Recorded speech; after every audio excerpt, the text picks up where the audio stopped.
Good evening, ladies and gentlemen. Let me get rid of the back on. How's that? Get rid of this. Welcome to the show. I was a little late in advertising this one just because of the work week, so I apologize. Hopefully people join in. I'm excited about this show. In the chat, X-Man, Huggy Bear, Real Pain, Real Pain, one of my favorites. Dark Vader's in. Globe is here. Mad Hatter, Fuzzy, Parsons Bootlegger, Ed, Roll the Win. We're talking tomorrow. I'm excited about our convo. Yeah, like it, sub it. Exactly. Already forgot. Wisco, Moonshine. Hell yeah, a little Moonshine. I talked to Moonshine today earlier when I was walking on the strip. G-Dub. Jokers Are Wild. Grasshopper, who I didn't get to meet up with this past weekend. The Plow. Who else is in here? Alfredo's in here, of course. Caveman. Mr. Lee Hook. Lip King's in here. Sandman and BRB. All right, I'm going to bring on gonna bring on Alfredo and actually just do a little intro with him anyway. Hold on a second. Let me see this. Let's do this, Alfredo. I'm going to get to this intro too, Alfredo.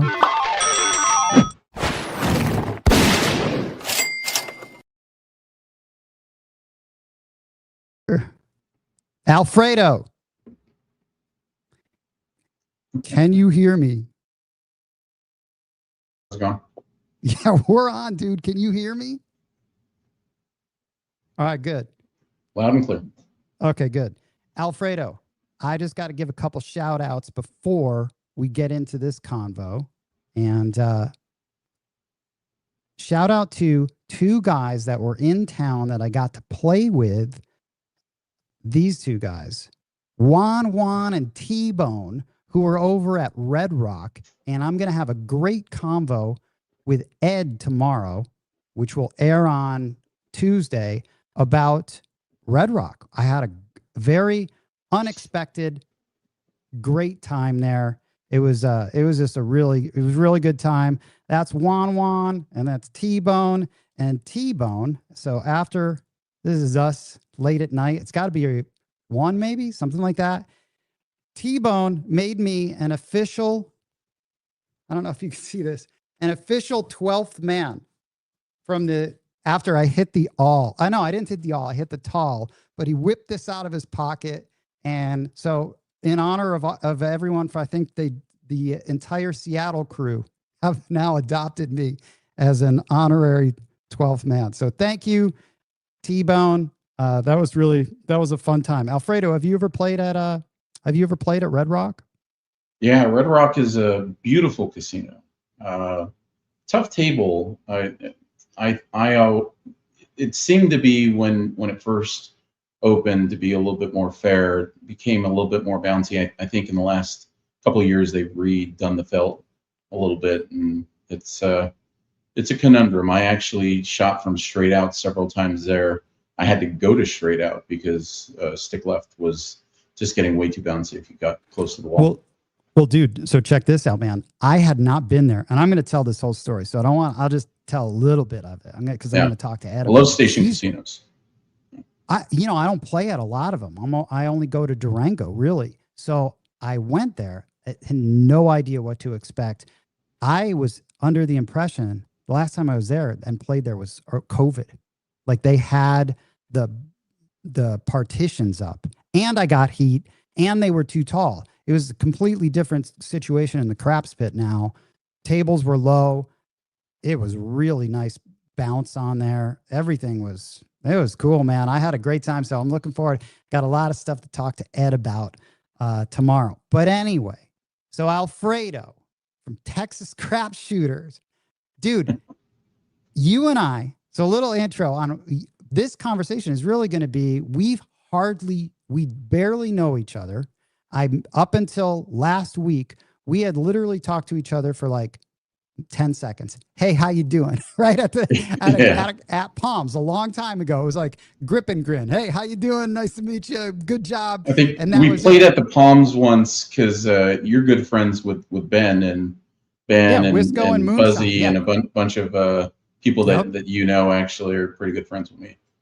Yeah, and so that was the only time besides our we briefly spoke last week. And man, I felt like you and I could have talked for a long time about the game, all aspects of it. But to introduce you to everyone. So, Alfredo, are you in Texas? That's what I want to know, first of all. Where in Texas are you? I live in San Antonio, the seventh biggest city in the U.S. However, it doesn't seem that way the way that it is. It's it's definitely more of a suburb sort of feel.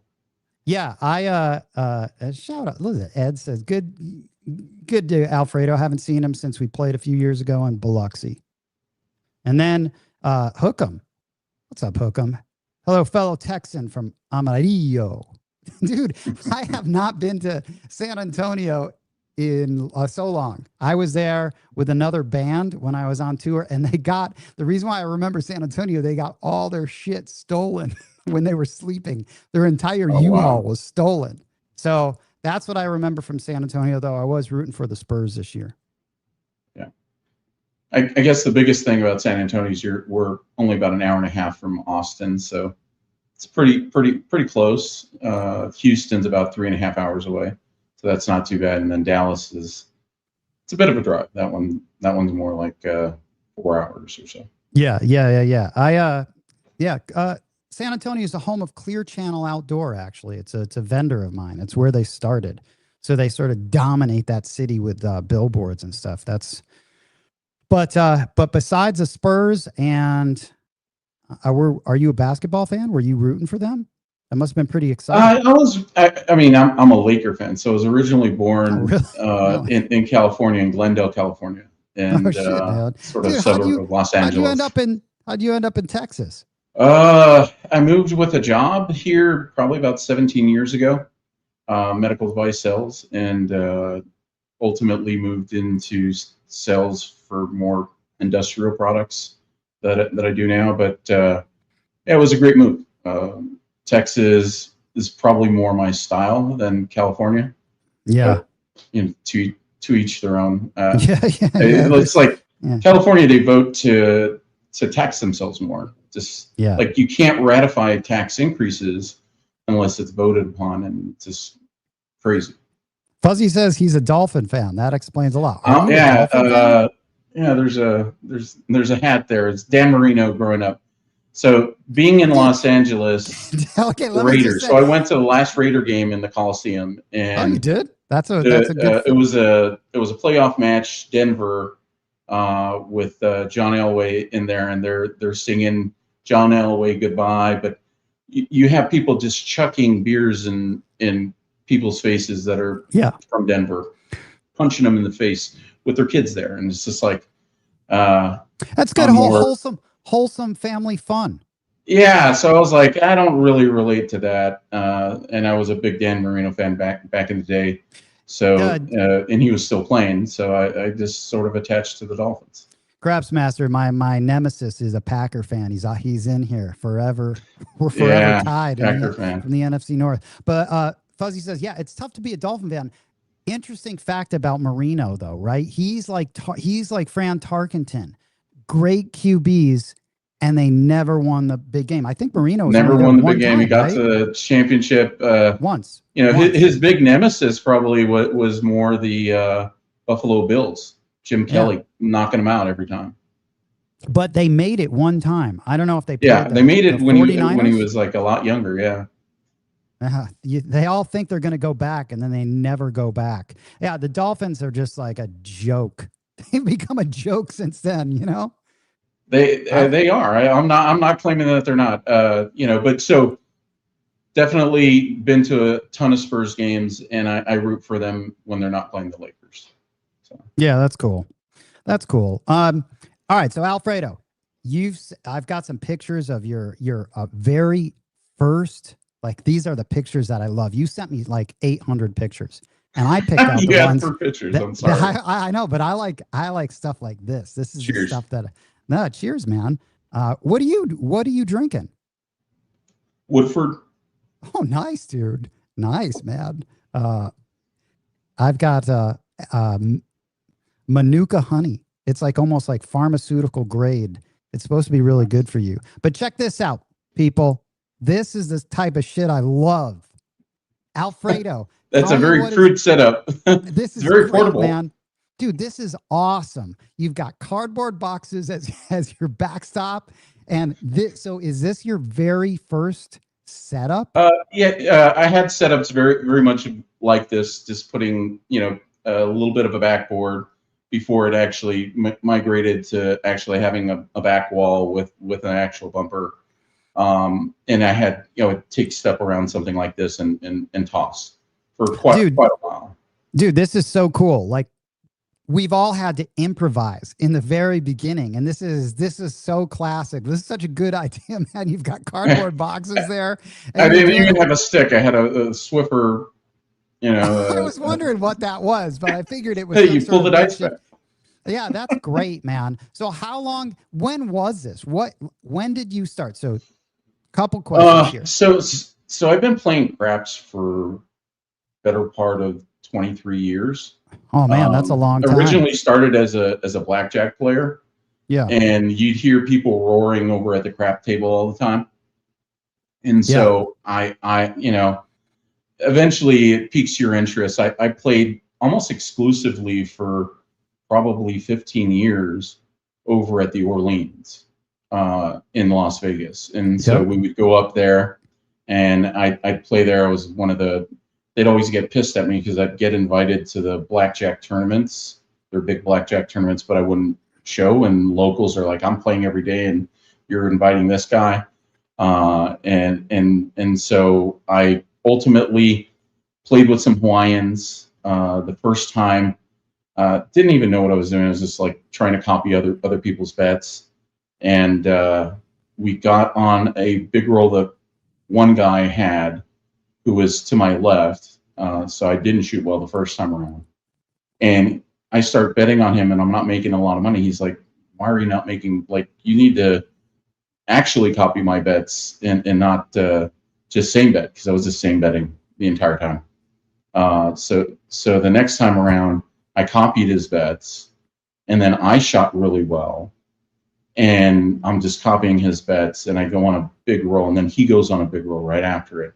And that pretty much got me hooked. Yeah, like, it's always something like that. Dude, S.J. Young. SJ Security. Alfredo, TCS, 100%, 100. One of the best shooters and bettors in the game. That I was just going to say that there, a lot of times people get into it for shooting, and then there's a whole betting side that gets ignored. I think it gets ignored. Oh yeah. But you and I last week talked about, we had that's what I liked about our conversation the most, even though it was brief. It was about the betting side of things. And that's really where my main interest in. But Fuzzy says, does Orleans have chairs? Asking for a friend. That's a they do have chairs. I think he's poking at the fact that you consider people ferrets if they like chairs at the table. Yeah. And I'm not quite sure this handle. Fujioka 808 said he played at Orleans and it did have stools.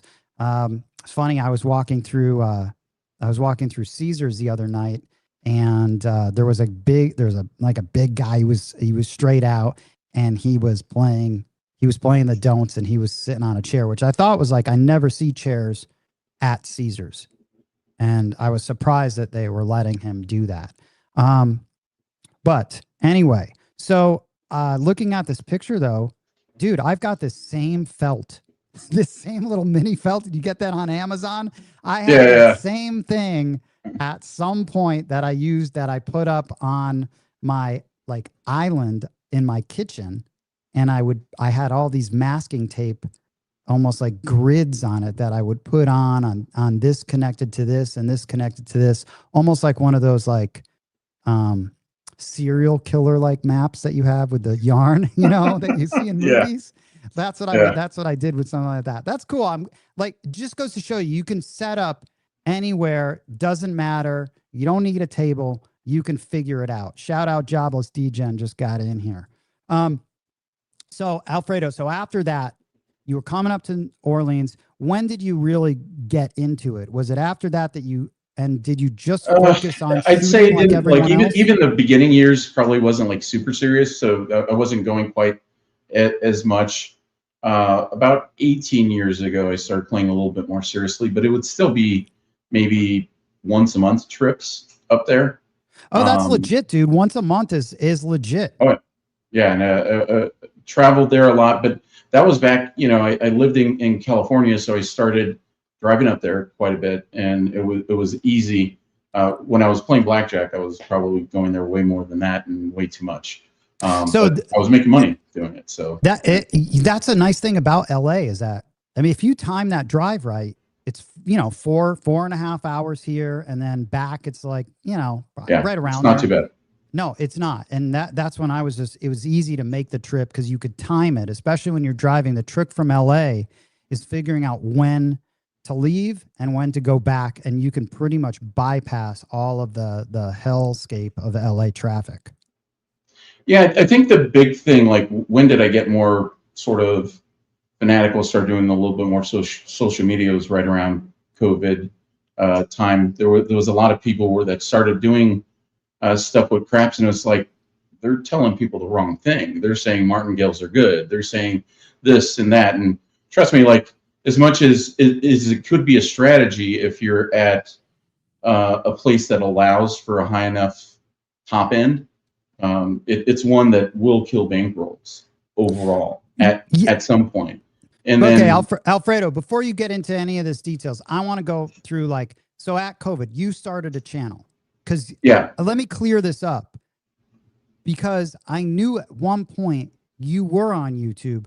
You are not on YouTube. And Pitmaster 45 says, "Sup, Alfredo? I watch you on Kick." Yep. All right. Oh, fucking Eddie Money's in the house right now. I love Eddie Money, man. All right. What happened? You had a channel. Now, was your channel like, let's say, a Big AZ's channel? What was your channel like? And then what happened to it? Yeah. Because you know a lot of this community, and yeah, there's still a bunch of people that follow me. I still do lives over on Kick. Started it probably somewhere like late or 2022, like maybe the beginning of 2022, and got it up pretty quickly at some point, and started doing a ton of lives. So Crapsy was an app that had come out that allowed people to bet real time against people that had rolls. So I got my table 4 years ago, the full size craps table, 14-foot casino table. Mm-hmm. And so I started just doing lives, and I started doing videos to sort of not debunk, but give people other opportunities as far as like betting and stuff like that. We can get into that later, but had over 1,000 live videos at the time that I ended up getting banned. And explain the live videos to me. So you'd go on there, and it is a thing. And again, so I'm not really a YouTube guy. Like I used to shoot solo maybe for the first 5 or 6 months, and then I was one of the few that actually had other people, started trying to drive other people to join and do live stuff. The original person, and maybe not the original person, because I think someone did it before Arnell. Arnell Dice Grinders had an LFC, right? Yeah. So he did it LFCs, and he would do it once a week. And clearly, the community started really growing. People started getting their own tables, their own throwing stations. What'd you just say? LFC? LFC, so Live Fantasy Craps. And so cool. I took that concept and made it to where I was literally playing every day, and in some weekends, multiple sessions, and allowing people to jump on with me. I think I started with Zoom, and I would, have them come in. They'd come with a camera. A lot of them just at the time just had like their cell phone, right? And now Alfredo, tons of people. Sounds like you were a little pioneer, one of the trailblazers in that. Well, so I started in the Crapsy part when they only had 6 people. The max people you can have on a table is 6. And clearly, I think it was myself and Jeff from Mid-Atlantic Craps. We were both starting to get like over 10 people, and then 20 people, and then like it was breaking their system. So then they expanded it out, and I was just sharing the passion that I have for craps with other people, teaching them how to set, but also teaching them how to bet. Because as you said before in our conversation, you can't make anything in playing craps. That doesn't matter how good you shoot if you can't bet. Moonshine chiming in here. Darn near, darn. I like that. Darn near every channel was promoting Crapsy. Someone turned him in, then turned him in again when he started another channel. Someone was jealous of his followers, in my opinion. All right, man. So, I mean, I don't know what it seemed like. I mean, the Craps community, I guess it seemed like it was a little, was it competitive back then, or is it competitive? I found it personally. I feel like it has a, I was a nerd. I was in high school. I was sort of a loner on the outside. I moved in my junior year to another high school. So I was kind of always on the outskirts of, the cliques and the groups, but I feel like I'm reliving high school, Alfredo. Yeah, I mean, The I craft can't community say is very anything much, about. it is very Yeah, much no, like high school. it got pretty bad at some point where people just talking different stuff about other people, saying that, hey, they're doing the same content or they're doing this. Well, why are they tuning into this person more than this person, right? And why are you worrying about what someone else is doing? Worry about what you're doing. And so there was this back and forth and different stuff. And for me, I don't care to sort of relive any of that stuff. The people that wanted to watch, the people that wanted to watch those people, they tuned into them. Listen, And actually, what you ended up finding was a lot of people got soured to the continued negativity that people were putting out there. I was always just trying to share craps, man. Like if you want to go have a pissing contest, you can sign up for UFC and get yourself knocked out. All right, listen, Matt, who is this? You know who this is? Like, why can't I say this? Why does this look hard to say? Ashish, yeah, that's Yo Chef. That's Ashish. She's man, yeah, I know Yo Chef. It's Yo Chef. Why? It's all people again. It's like they don't have handles in there, and then I could guessing who they are. It says he introduced me to the community and other groups, and then X-Man says Alfredo's TCS channel was the first channel that drew me into the craps universe. Nice, man. Yeah. Nice, dude. When I got banned, I had like 3,000 something. I grew pretty fast. Yeah, and it was still growing. Like I think the month before I got banned, I grew like 180 subscribers in the last 2 weeks leading up to it. Man, dude, that's impressive. Ed says there's a difference between the craps community and YouTube folks at times. And then Fuzzy chimes in. He's going to do a live after this show. It's an everyday following to shoot on his show and playing along. Okay, so dude, you do this on Kick then? Another streaming platform that I've never been on. And that's the hard part. You could have someone, I think Fuzzy made a joke. He's like, you have someone that has 100,000 subscribers on YouTube and they're on Kick and they have 100 people watching them. Yeah. Because there's not a lot of people that adopt Kick. So why did you, can I just ask you then? I know you don't want to go relive this, but why are you not on YouTube? I mean, I know that you. Oh, no. That I have no problem talking about. Like I never had a strike. So they terminated me in the middle of a live. And the thing was community guidelines promoting regulated goods. Gambling. And regulated goods was gambling. And they considered Crapsy gambling because at the time, I believe Chuck didn't pay for the update. There was a time where he was delisted from the app or something like that for Apple and for Google because he had it on both platforms. And Chuck is the guy that made Crapsy? He made Crapsy, yeah. And so I guess, AI got me in a window where it wasn't considered an approved website, and bam, man, that's it. They came after you. No strikes, no warning, just Mr. shut it down. Anderson, they got you, dude. Paul Roberts says, "What's up, Alfredo? Good to see you're on the show." And then Justice Jen, Alfredo was the most reliable everyday player for us to play Crapsy with. Marathon player. Man, Alfredo, you got quite the there's still a bunch of people that play. Hundreds of people play with me every day still. Yeah. It's funny because I get like, we get like strikes for music, which is supposed to be clear. I'm almost giving up YouTube because it seems like your video could not be monetized. Like I just assume it will never be monetized. Shout out to this guy, John from Pro Craps. Can I just say something, Alfredo? About John from Pro Craps. Hey, John, look at this, dude. I'm officially a 12th man. I've been given the Seahawk flag from T-Bone, dude. All right. Okay, wait. And then he says, I still can't reconcile why Alfredo got hammered by YouTube, but nobody else did. Was it something in the way you mentioned it?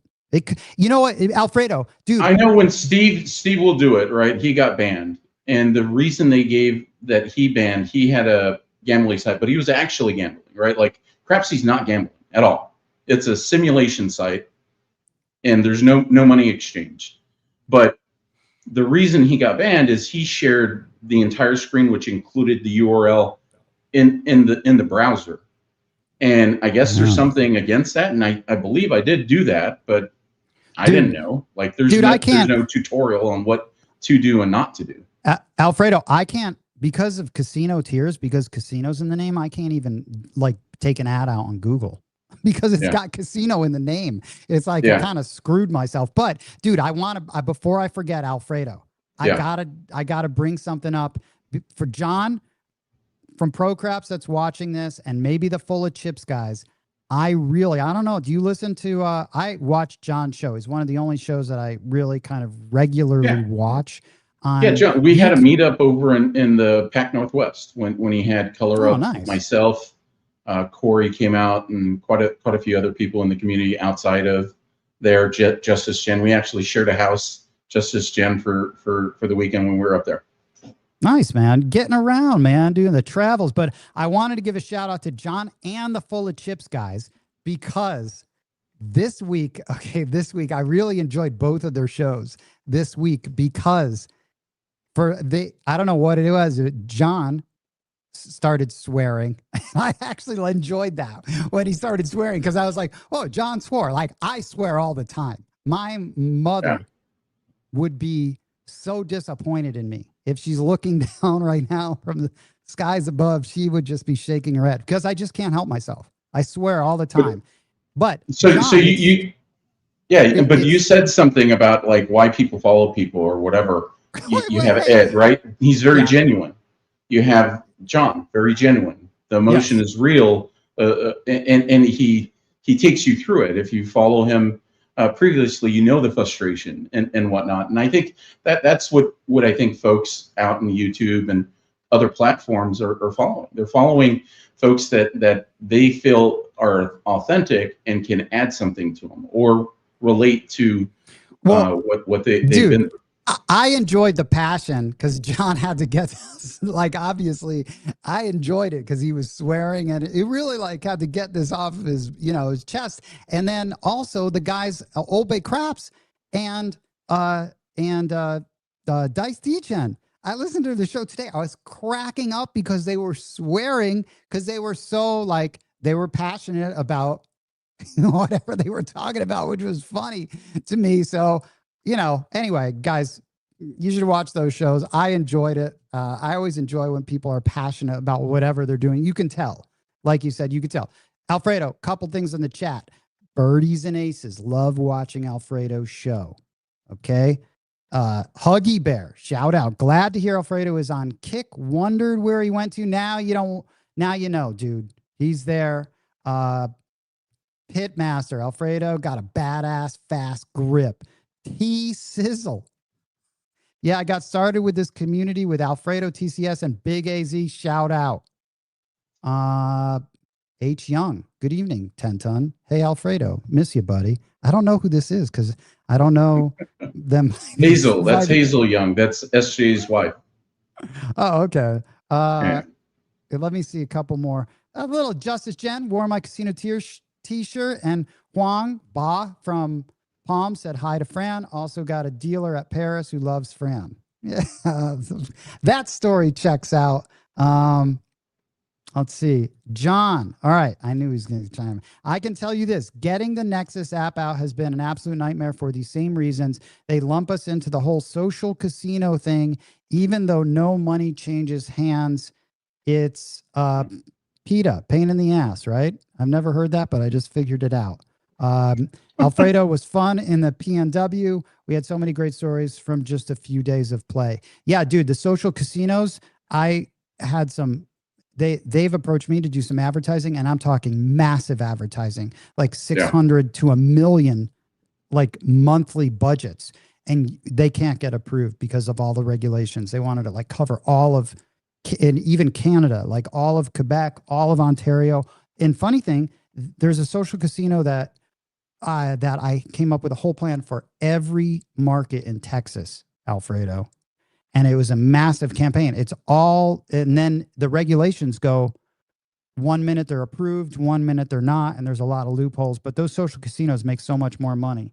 And big hugs, ETG, Lazy Dog, Evan Cruz. Good evening, everyone. That rant earned me a long ass text from our friend Jimmy. That was a good rant, John. Snake Eye Shooter, Alfredo the man. Man, Alfredo, dude, you are a popular dude, man. Let me get to these more.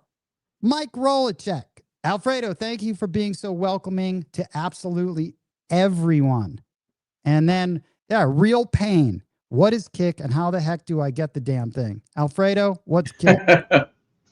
Yeah, Kick's just a streaming service where you can stream and you can actually play music. So one of my friends, Kahuna, you guys know Big Kahuna, or known by Larry, he says he comes for the music, not for the shooting, and not and the music and the brotherhood, because there's a bunch of us on there all the time. But Kick is just a live streaming service. You can go on live. It's only lives, pretty much. In order to watch a video, you have to watch a replay that's somewhere on their site.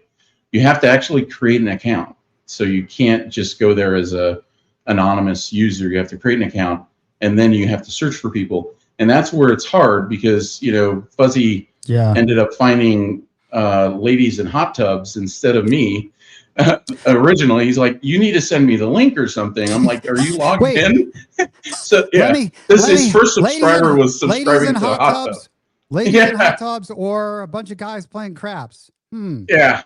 Well, so that's what you're competing with. A lot of different stuff. A lot of people think of it stupidly, right? Like, I think there was stuff on Capitol Hill just a couple of weeks ago around someone who was doing some other just not great stuff, but they said, "Oh, he's on Kick or has a Kick and a Kick account. He's a pedophile." It's like, there's no fucking kids on Kick. Like, guys, get with the fucking program. It's a streaming service. There's way more gambling on there than there should be, and then there's a ton of live stuff. So there's like live chat, and then people just like out and about in the world doing lives. Like, most of the big channels are doing something like that. I'm like a subset of a channel, and I still, just to your point, get looped into gambling because it's craps, even though it's not gambling, right? Like we're just chatting and having good that's time. just how it is. Man, people just label you. So go to kick.com, download the app, or download the browser and make an account. You can search Alfredo TCS, but it's not the @ sign for Kick. It's just /Alfredo TCS once you're in. And then search naked ladies. And then you can. So you'll have it defaults to the filter without the hot tubs. It's named something else. Oh my God. And gambling. So he actually went to the settings and must have checked it off because he got those feeds right away. So, dude, do you know who this is from Hawaii? Aloha from Hawaii. Lee Hook, or who are we talking about? Bikalas. I don't know who this is. I wish they had a handle. This one. Check it in. Let's go. There's a ton of people from Hawaii. Like I said, lines are great. I probably played with Uncle Mel from Craps Hawaii hundreds of hours at the live casino. Hundreds of hours. And he's like a big betting guru. He was one of the first channels ever started, along with what was it? Koga Ninja? Roll something, the guy from Denver. Bone thrower? No, King Dice? roll it. What's his? Fucking Let It Roll. Let It Roll. Yeah, so he was one of the original ones that right at that time created a channel back in the day. I always felt awkward watching that for some reason. Anyway, I never really got that one. Pat the Plow. I just found myself on the social casinos for the first time this week. It's already paid for my CT event next month. Good job. Moonshine. Bluff Gambles Live. That guy from Chicago gambles live. Vegas Matt gambles live. So many others. How did Alfredo get on the radar? There was a year-long. Someone disliked me, and they knew someone at Google. That's what happened. Let's see. Oh, dude. First shout out Juan. Dude, Juan. Hey, Juan. If you just got there, you missed this picture. Juan. I'm going to talk about you on the podcast coming out, man, because I had a great time. That dude is awesome. Okay, let's see. Lee Hook. He put in hot tubs on purpose. Fuzzy says, don't get banned 10 times. I will do my best not to, but yeah. If it happens. Oh, Lee Hook. He's from the he's from KC. Let me Lee Hook's from KC. He was talking about the Hawaiian. Oh yeah. Check this out though. Craps Master Journey says Alfredo was the first person in a real casino where I noticed he would analyze every throw and make adjustments based on the results. She was a great guy. Yeah. All right. So Alfredo, I'll get back to the chat. Okay. Let's talk craps. So you had this channel. So obviously you really focus in on shooting. Who taught you how to shoot? How'd you figure it out? Did you take lessons? Where's that arc of the superhero that everyone seems to follow named Alfredo? Yeah, sorry, it's changing out my ear. I learned from emulating people that were at the table originally. I was a one handicap golfer in high school. Oh, so nice, hand-eye coordination stuff was not something that was foreign to me. And that's really what craps is. It's a lot of different physics involved when you're talking about the grip, the amount of energy, the release point, all of that. And so it came down to, how can I get better? Okay, but who influenced you? Like, where did you like all of those things that you're just even mentioning? I only ever took one lesson. It was with Howard Rock and Roller. Oh, nice. Quite a few years ago. Legend. And we went to dinners and played some as well. But it was really just out of practice. So after I get fanatical, you can't get to one handicap unless you get out there and play a lot. Right? It's muscle memory. It's making sure that at some point it becomes more of a mental. What was your longest drive, dude? Oh, well, I mean, wind assisted. Sure, we'll take any. So yeah, in California there was a golf course over in Simi Valley. I think I played at that one. Right on the outskirts, and they had a hole. So you have 1, 2, 3.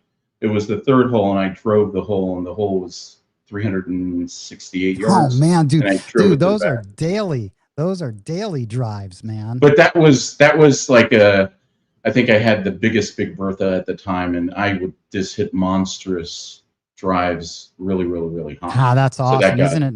And there you get like 40-mile-an-hour winds sometimes. Dude, what? Yeah, is it Rustic Canyon, Yo Chef? I used to golf there, dude. It's been so long, I don't know the exact name, but I know it was right on the outskirts or the beginnings of Simi Valley. Fuzzy says Alfredo opened my eyes to dice setting and proper toss physics. That's pretty sweet. That's good that you're opening up a lot of people's eyes to this stuff. So dude, really, Howard was the only person that you took a quote unquote formal lesson from.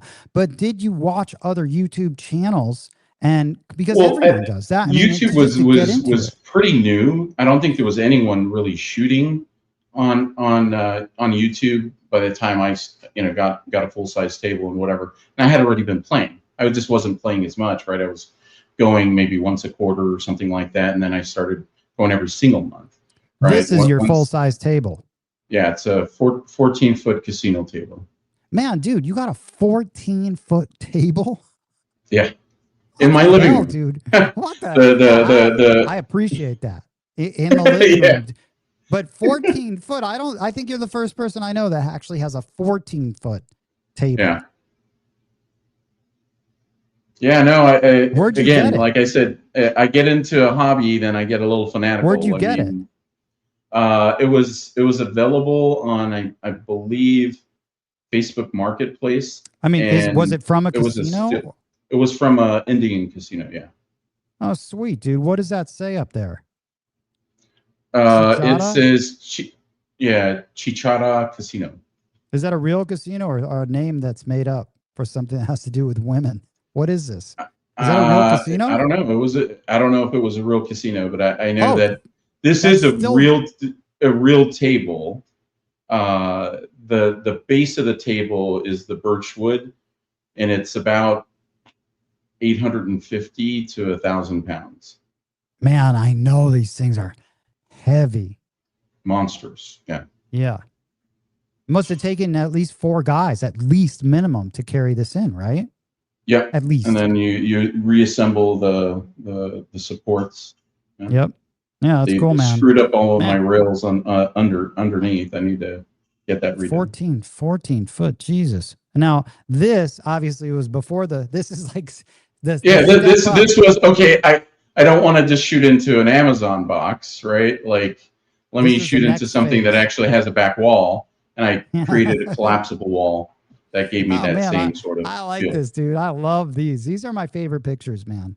These, like, before you get the real table, you know, and then you can never go back, really, once you get the real table.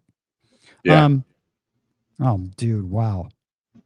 Wisco said, "How did you become friends with Uncle Mel?" I watched a lot of his content, so I was more interested in his betting structure on getting out of a hand than, because I knew the aggressive side. You know, you always, you know, sometimes you could press and never collect anything because it never gets the third hit or the fourth hit of a number. So I did well when people would throw a 30 or 25, but how do you make money off of a 12 and an 18 and make actual good money off of it? And so he had some original things out there about staying alive, 76 inside. So he did some stuff in order to get out of the hand, reached out to him. Actually, he was one of the first ones to film in a casino shooting. And I think probably during maybe his second year of filming out there, I showed up at the casino and we just hit it off. You know, he liked, I guess, my personality. We sort of clicked and we just started playing a bunch. And he used to play at the El Cortez originally. He was, again, introduced over at the Orleans. The Hawaii crapshooters allowed them to come and film with him and got them into being able to film live. Yeah, listen, I got an important news break here from Emmanuel Bell.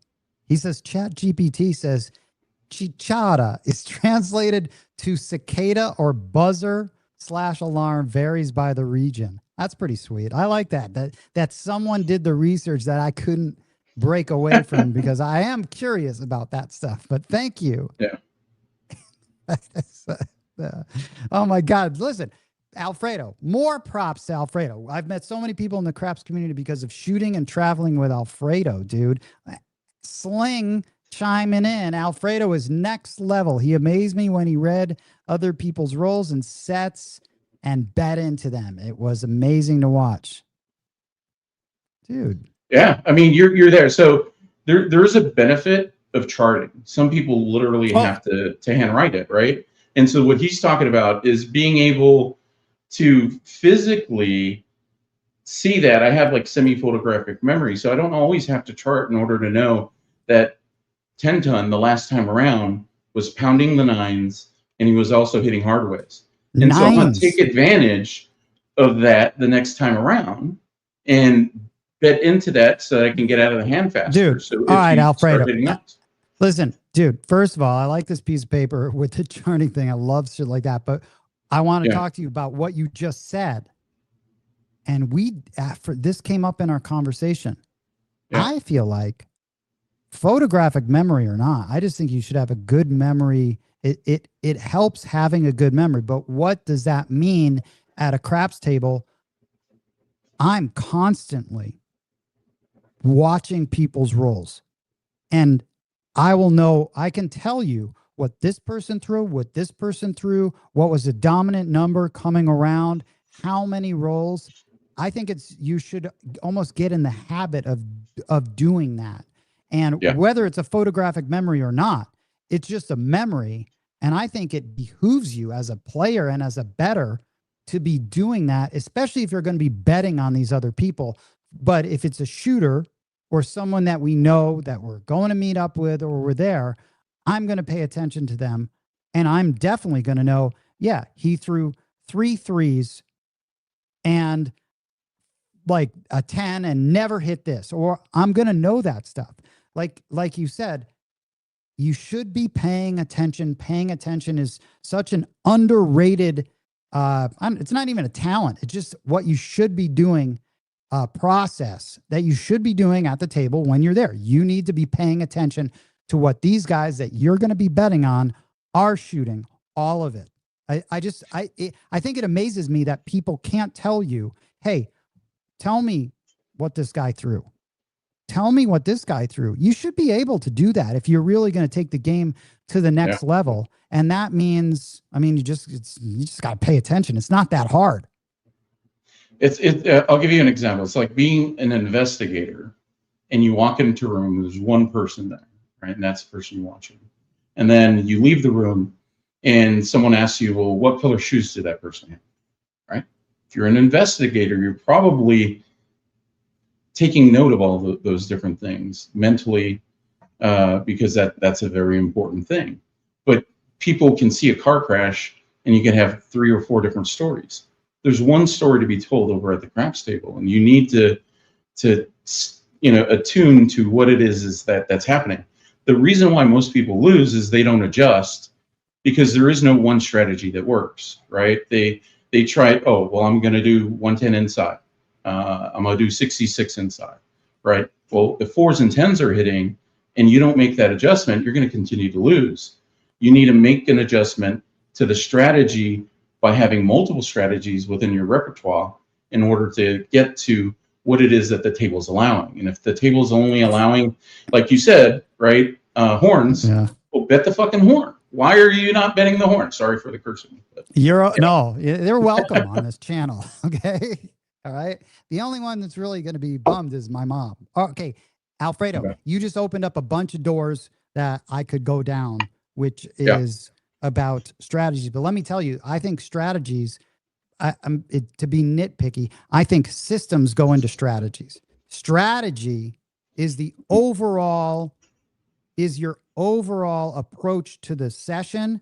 And that's it could be filled with 3, 10, 20 different systems that end up changing. I think I always like to, emphasize that because of what goes on YouTube, and everyone teaches strategies when in fact strategies are actually systems.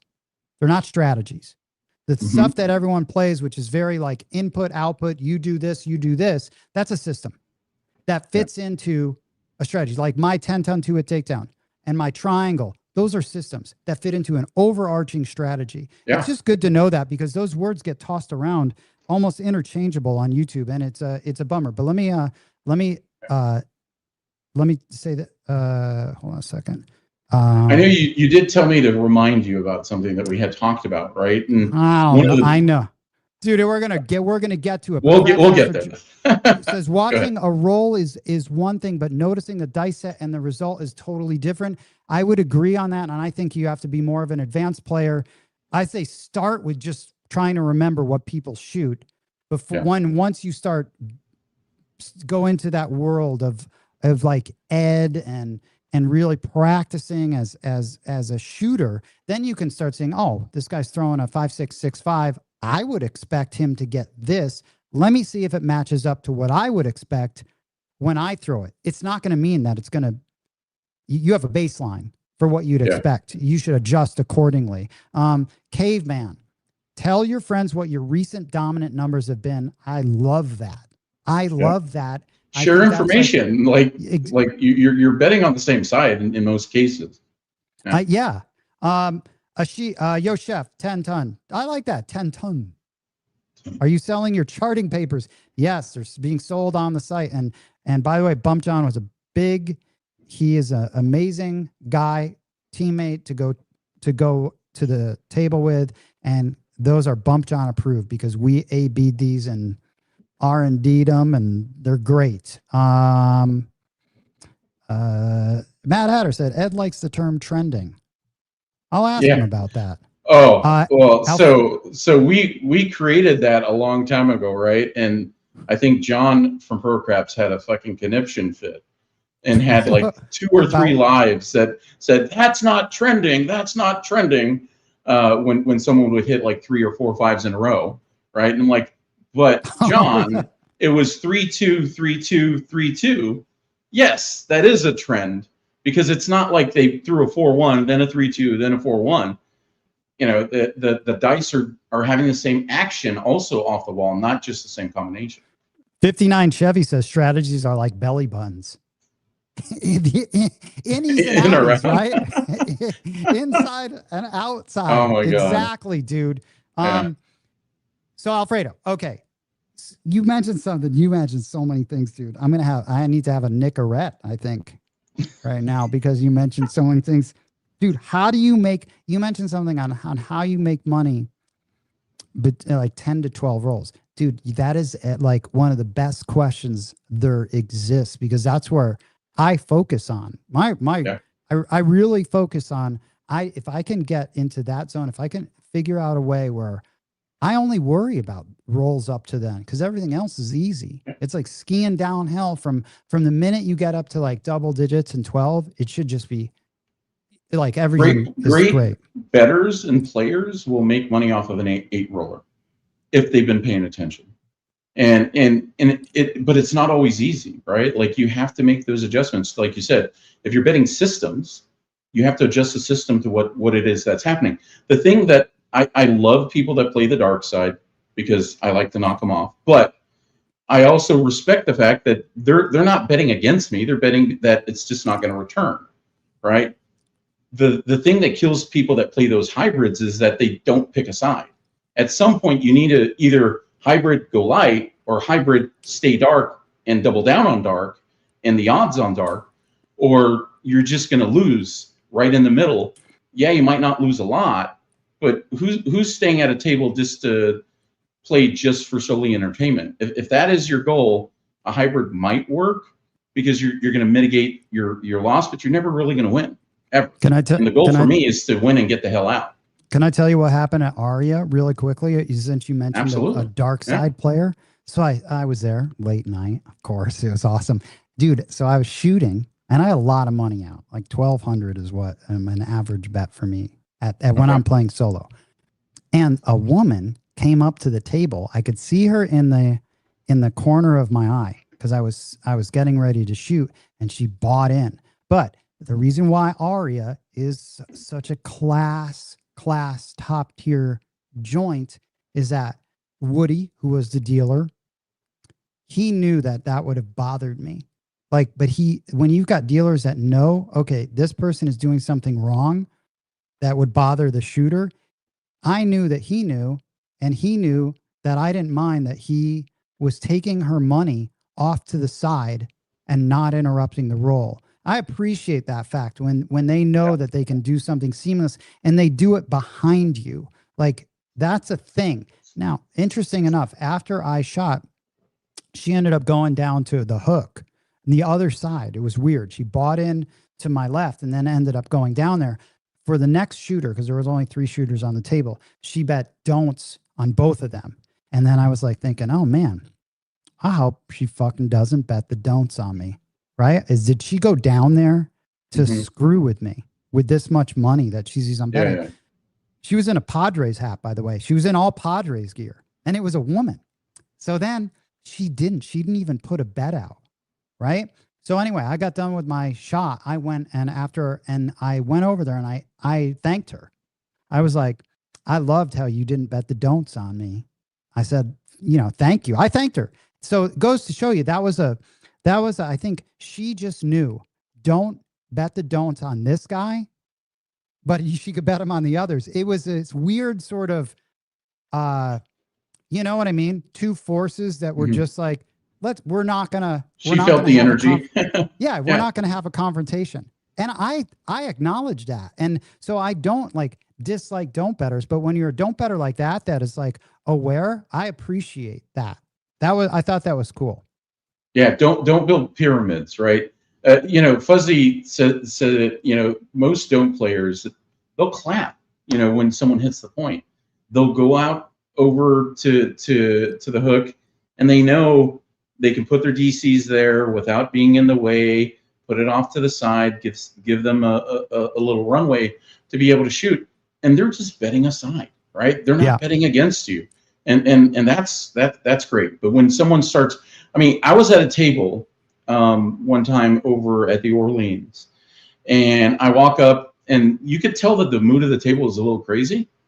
And I bought in. I was going to be like 2 shooters away, so I'm like, okay, I'll stick around.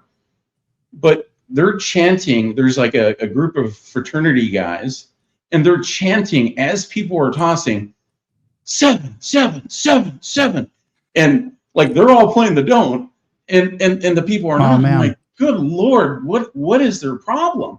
And they're allowing this. Like, they're not saying, it's not them shooting. It's one thing if you're shooting, and like I think Alex Kim has set up like private tables, and they're all playing the don't, trying to get a 7, but they're like screaming towards like a lady that was shooting and just trying to have a good time. Man. And so when it got to me, I pounded the shit out of them. I hit 2 come out 7s, a yo. Then I established the point. I knocked every single person but one person, and the one person had to go to the ATM. Man, back to the frat house you go. Yeah, right? Get the fuck out of here with that. Exactly. Dude, shout out Old Bay Craps. Old Bay Craps, I was talking about you earlier and how I enjoyed your episode and the fact that you guys were swearing.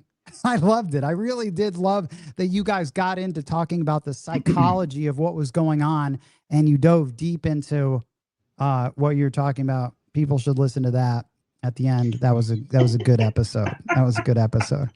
What are you laughing at, God. Alfredo? Ashish's comment. Oh my God. It's true. It wasn't only me. I got Ben and Jeremy to bet it, because so I had a nice roll going. Ashish regresses one time. Then I'm deeper into the roll. He stops again and re-regresses again. And it wasn't his fault. I'll say this, right? That he literally hands the dealer 110, but he has $800 out there or something. He's like, take my bets down, give me 110. It took 6 minutes for the dealer to understand what he wanted to do. I'm like, are you fucking kidding me? You're on my side and you're slowing the game down. So when it came around, I showed him the $50 that I was putting on the don't. I said, I'm putting it right here. And then Ben and Jeremy both did the same thing. Ultimately, I will say that bet won, but I won money. I did place bets on the light side on every other number, but I just wanted him to know that was a little douchey. Although it wasn't technically his fault for why it happened, but there's so many dealers now that are green, and so they're taught a certain way, and when someone does something different, that can slow a game down big time. Yeah, Alfredo T Sizzle. Remember when Alex from CQ met us at GVR and we all got on the don'ts and we were all screaming 7? Yeah, I threw a 7 and then I fucking forgot. I'm like, I'll tell you how to throw a 7. You torpedo the wall. But I'm on the don't. I'm like, oh shit, I just lost that bet. Let me set it, hit a number, and then torpedo the wall. And I did that, and then we 7'd out literally the third roll after establishing a number. Jobless DGen. If people are chanting the 7s when I'm shooting, my first shot after the come out will hit someone's face. And then Sweet Lou is a little colorful language is a good thing. A little color. Yeah. It is. It is. All right. So Alfredo, in Vegas, then, how often are you coming out here, and where are your favorite spots Yeah. to shoot? Your So top your top it three was every casinos 6 here. months, and then I mean, on years it's different. So because now I'm traveling. I think I did 7 cruises last year. Oh shit, Um, man! Yeah, cruiser, the, man. yeah, I did 7. Once I started, it's hard to stop. Vegas, I think last year I might have got there like 7 times or something like that, When's your and next went to trip? Illinois about 3. Uh, Next cruise is this upcoming Thursday, so July 2nd, doing a 4-day, Damn, and where then are I you have going? one in August 2nd. Where are It's just you? a Western Caribbean, so Galveston to, I believe, Cozumel, out to Oh sea yeah, for a couple days and then come back. And then the next one is an Eastern Caribbean cruise in out of New Jersey. Garcon. Okay. Garcon. Okay. Garcon. That's a ETG. Yeah. That's Johnny on the spot, man, with the Junie for a happy mind. Is that an Straw, energy drink you or know like what, a dude? seltzer This is water? one of those things. It's got the adaptogens. I'm Okay. just hoping it will do something to me, but it won't. Strawberry hibiscus, though. Nice. It might mellow you out maybe a little bit. Alfredo, I love this picture of you that you have here. Let me show everyone. I really do like this picture, Alfredo. I love that picture, dude. That's like A bunch of dude, people in the community. That T Sizzle is the one in the bottom center. You have George right there. You have Waylon, Uncle Mel, oh, Kahuna, nice, dude. Who's myself. the guy with the cigar? The one with the cigar, that's T Sizzle. T Sizzle Oh, is that's his T Sizzle, man. handler. I don't know Yeah. what anyone looks like. That's cool, man. This is awesome. But I Yeah. like your pose, dude. I like that. That's like it's almost like the reverse Spider-Man. That was a picture taken over at Casino Quest when they had first opened, and I went there for one of their roll challenges. Yeah, that's great. Little camper in the house, man. Just real quick to say hello. Always love the shows, but got to go watch USA playing the World Cup. Man, they're playing right now? USA, 9 p.m. So it would start. Yeah, it just started, it looks like. Yeah. Who are they playing? I mean, they already made it through. Turkey. Yeah. They made it through, and they're number 1. So it's Turkey. Yeah. Oh, 1-1 already. Wow. Man, okay, we'll get the updates. We'll get the updates, man. You sent me a couple other pictures here. Hold on a second. Let me add this picture, dude. This. So is this how you track, or do you? No, that actually was Corey. That was my 66 roller, and it showed you how long it took because if you analyze the numbers there, I ended up hitting 66 of my rolls were field bets. 33% of my rolls were horns, and I hit a bunch of hardways as well. And so it was a 66 roller that started, I think, at 3 a.m. and it started earlier than 3 a.m. Man, this is time stamped and everything, man. Yeah, it was crazy roll. That was over at Juliet. That was my role. It was Sith Lord Espy, Corey. He's sort of part of the community. He's out of Illinois. Did you say Sith Lord? Sith Lord Espy. Yeah, he was on. That's awesome. Dude. He was on the show with John quite a bit, doing some of the tournament craps that John would have. Well, this is my. And he literally got an Espy. That's why he named himself Sith Lord Espy. He got an Espy? Yeah, he made a half-court shot during a college game. Oh, wow. And it was on ESPN, and Dick Vitale, I think, did the call or something like that. So he showed up on the highlights of ESPN. Oh, that's pretty sweet, man. Well, this is a very detailed with the timestamps. I mean, this is impressive, man. A 66 roller, dude. Yeah. How much money did you make on this? And you know what? This ties into that. This ties into what those guys, Old Bay Craps and Dice DJ were talking about. How when you hear about a roll, and then everyone says, "Oh, I would have made this much money on a roll," and they were actually right. There's a picture there of what exactly I made. I believe it was like 8,000 or something. Yeah. That was part of the roll. Yeah, I think when we're at the table, you can see the stack that's in front of me. But you could see that the bets that we had on there. I think at one point we get the 10 to nearly max. Okay, Alfredo, interesting. I was thinking about this, when I was listening to that podcast, because I brought it up. It's not often that you see bets really high. I mean, when you think about it, how often I can name the players. There's 3 players: Bull Gator, Mr. Pressett, and Lip King G-Dub, and Ed at some point. I've seen them all get to that level where you're like, okay, we are in that zone of going for it. But you don't usually see that. I know a lot of people talk about it, but you don't necessarily see it that often. Those guys, I know I've seen it personally, where the bets are up. I think the great thing of meeting Fuzzy and Ben, we actually put the money in play, right? And sometimes you're going to have a loss, but we're willing to bet and take it to the next level. And sometimes that means that you leave a lot on the table, but you're never going to make a lot unless you're willing to press. We consistently do that. So we were on Fuzzy's roll. They were having a hard time on a back-to-back cruise. I got onto the second half of that cruise, and Fuzzy made all of his money back. He made $13,000 on his roll. I believe I ended up making 6.5 or 7 because I split it. I was doing a corporation with someone else, so we technically made about 14, about the same amount off the roll when it was split. But we had a max hit on the 5. He had 2 max hits on the 5. And the crazy thing about this thing, it wasn't my roll, but Fuzzy had been pounding the 9 and the other numbers, so much so that the 5 had not been hit. But the 5 was the ultimate number that we got max hits off of.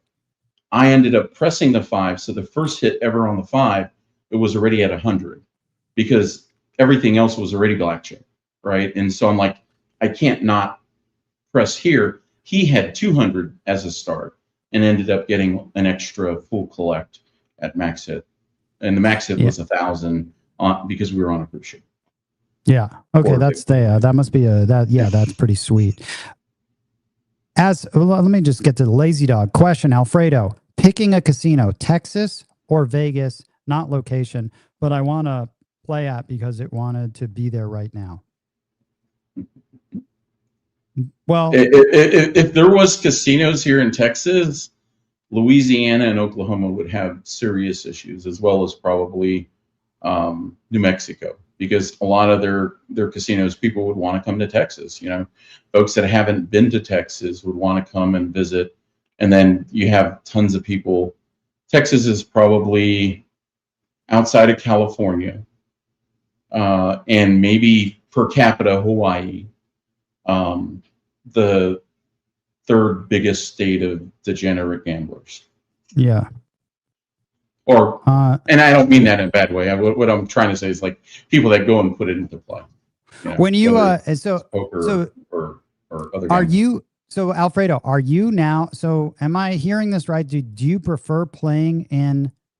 Do you prefer playing in on cruises then versus? I don't prefer it. I mean, it's a best of both worlds to some degree, right? You get some vacation, so you get to go relax. Sometimes get off the ship, sometimes not when your friends aren't treating you right. There's a whole story behind that, but you just get to go visit new places. And one of the great things about being on a cruise ship, so long as the table's not always packed. So like I recommend, if someone's new, you're going on one that only has 1 table, don't play the first hour or 2 when it opens. Let the people lose their money. That's usually the people that don't know how to play. Come once once you have the real players at the table, and then take your shot there. And you can practice in most cruises, so you can practice on the table while it's closed. Yo Chef says, what is your go-to table in Vegas? That's a loaded question. There's different ones for different reasons.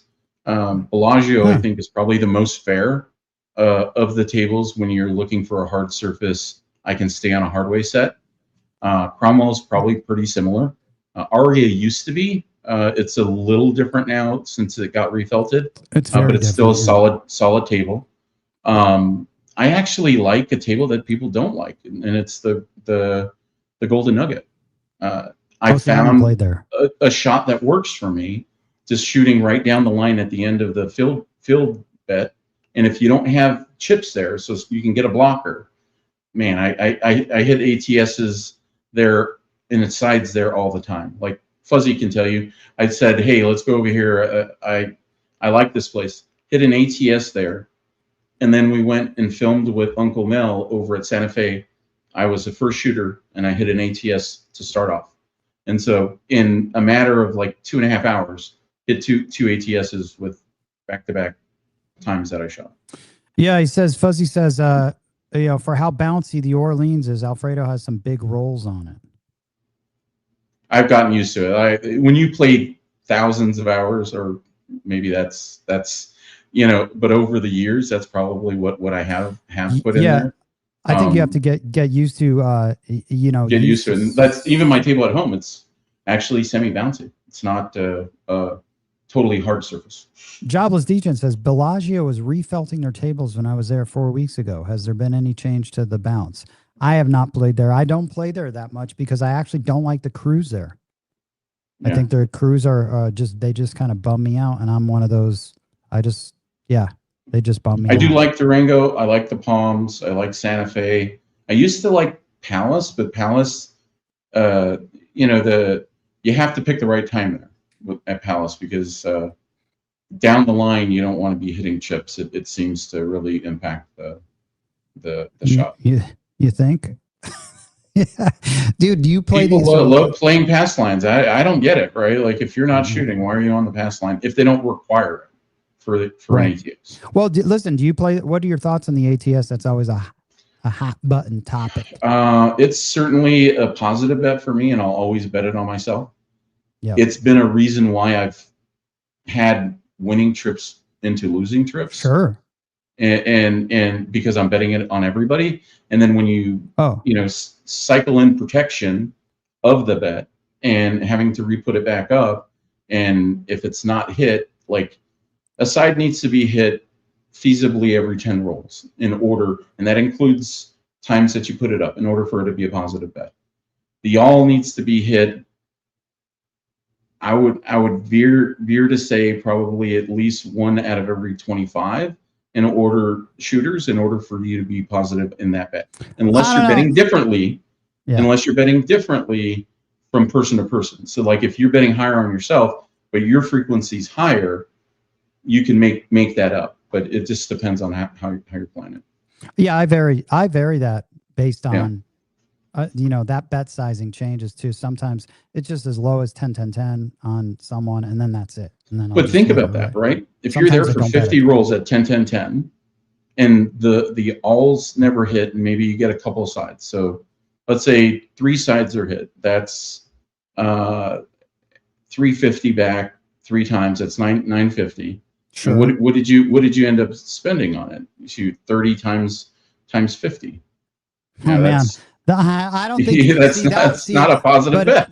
But I wouldn't play it. Okay, well, factor in how many times you were able to come a number that you were able to throw a lay on there. Now I bet it comes pretty close. If you lay it, right? Just religious. Yeah. Listen, just on this last session at Red Rock, I think we were there for. Maybe 1, 2, 3, 4, 5, 6, 7, 8, maybe 10 tosses total. I'm just going to say, right, it's got to be around 10. It was hit 3 times. A side was hit 3 times. And a fourth one was able to put a lay on it as well. So, I mean, that's a pretty good percentage. Dude, that's over 30%. of that you're making money on that. It's paid for itself. But again, I'm It has against to be a betting. frequency thing. So I Yeah. think like if you're going to bet it on yourself in some capable shooters, where it can get really dangerous is if you see everyone as a capable shooter. And that, Well, I don't mean that as a bad thing. You can easily make up $10 on the all and just play the all. But once you start doing 10, 10, 10, that's a whole extra shot if you're starting at 110. It may be more than that because if you have, come out action in order to protect it. And so oftentimes you might be one or two rolls out of getting out of the hand. That puts you another roll behind in order to get back to the even. You just it depends on what you're betting, right? Like if you're betting big bets and one hit already eclipses what you have up there, then bet it every time on everybody. I think that's the big factor. There's a lot of factors there has to be that go into ratios. that. Yeah, there's a lot of factors that go into that. How big you're betting. I'm betting it always larger on myself. Some people I'm not even betting. Some people are just betting, $30, and it can pay for itself. Look what I so I have back here. Don't work the come out, right? I coined that phrase when I was live on YouTube like over 4 years ago because I did the analysis around the fact that like a bunch of us had live tables and we're posting all our lives with all of the different shooters, and the come out 7 happens a lot more. And so when I mean don't work the come out, it really isn't have a 6-8 working. What it means is don't have 5, 6, 8, 9 working or a full across. If you want to hop a number, that's totally fine. But by working the come out, you're going to be negative somewhere down the line. All it takes is 2 short rolls. Do you? But for I mean, I don't know. The only argument that the only time I would ever work a come out roll is on a crapless table. It's the only time I would ever really work it. Yeah. Get the extremes and pass lines of winner. Yeah. I mean, that's that's sound betting so long as you're not playing 10 numbers working. Unless you're I would agree with you that you shouldn't be working to come out for some. I just don't. I sort of feel like you're forcing it a little too much. I bet Dice Coach would probably agree with that. I bet he would.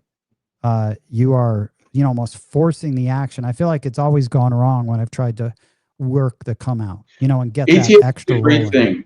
Fuzzy, myself, Ben, all of us, when we've made our biggest money, it's never been from the ATS.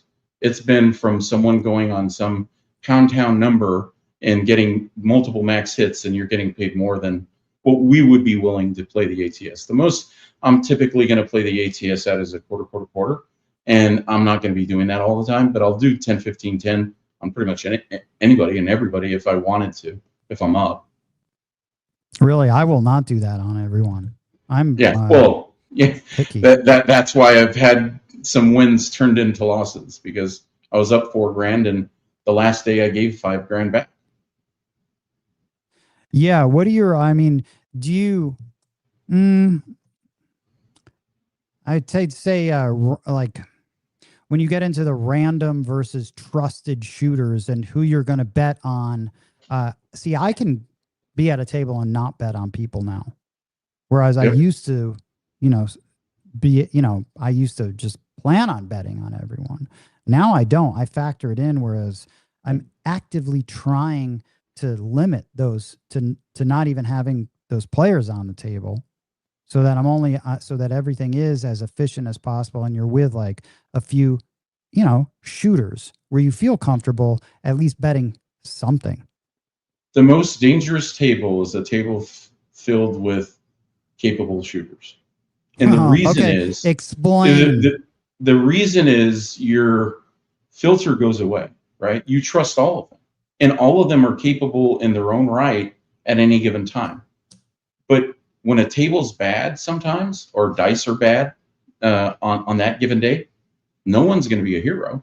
I was on a table over at the Orleans. We literally created a private table when most towns didn't allow you to do private tables, but because of the level of bettors and people, we were able to, with a host, get that squared away. Chef Dice was on the table. I was there. We had Stacy there. He's a 3-time Golden Arm winner. We had Ben, man. a 4-time Golden Arm winner. Man. The table had Reynolds, who had gone on multiple 50 and 60 rollers that were documented. Other people were at the table for. And every single person didn't get past 4. And by the time it got back around, right, to where it was going to get back to the first person, most people had already rebought twice. I was still on the same buy-in, but at that point, I need to make a decision. Do I leave, or do I continue to think that someone's going to turn the table? If a table's shit or dice are shit, sometimes you need to go take a break. And that's the hardest thing. And not betting on everybody the same way will help you adjust, because you could lose a lot of money even playing 66 inside on a bunch of PSOs, because you're probably never going to collect, right? You're going to say, oh, well, I want to get it to green chip before I collect anything, all of them. Or I want to get it to where I'm collecting $100 before I do a collection. Well, you're limiting your ability because someone doesn't get there. That might have been a good roll that you never collected anything off of. Sweet Lou says, what are your views on tipping the shooter who had a long roll and hit the ATS and or fire bet? I think you should always tip a shooter. If you're betting more than 5 in the center, right? You're betting 10 in the center and they've hit an all, tip them $100. Doesn't matter if they're capable and they have money, right? Recognize the fact that they've made you some pretty good money. I will actually tell, like Arnell, who's out there, Giuseppe, we've bribed them before, and then they fucking hit the number. I'm like, oh, I'm glad to pay you it. I actually hopped it to cover it, right? But it's recognizing the game, right? Like they helped get you somewhere. Maybe it got you unstuck and into the profit. I did that one time on a random who actually had a really long roll. It wasn't even an ATS. It was like he pounded out a number. I gave him, I think, $150. He goes and puts it in the field multiple times and loses. So I need to rethink that next time and look at how the person's betting, not just the fact that they made me all this money, because they do some dumb shit like that. I'm going to give them a quarter or $50. Yeah. Yeah. I like tipping people that have no money and they hit the ATS. I'll put them on numbers, right? Those are the ones that have like, they're betting with nothing and they go on, they made no money and you make cleaned up.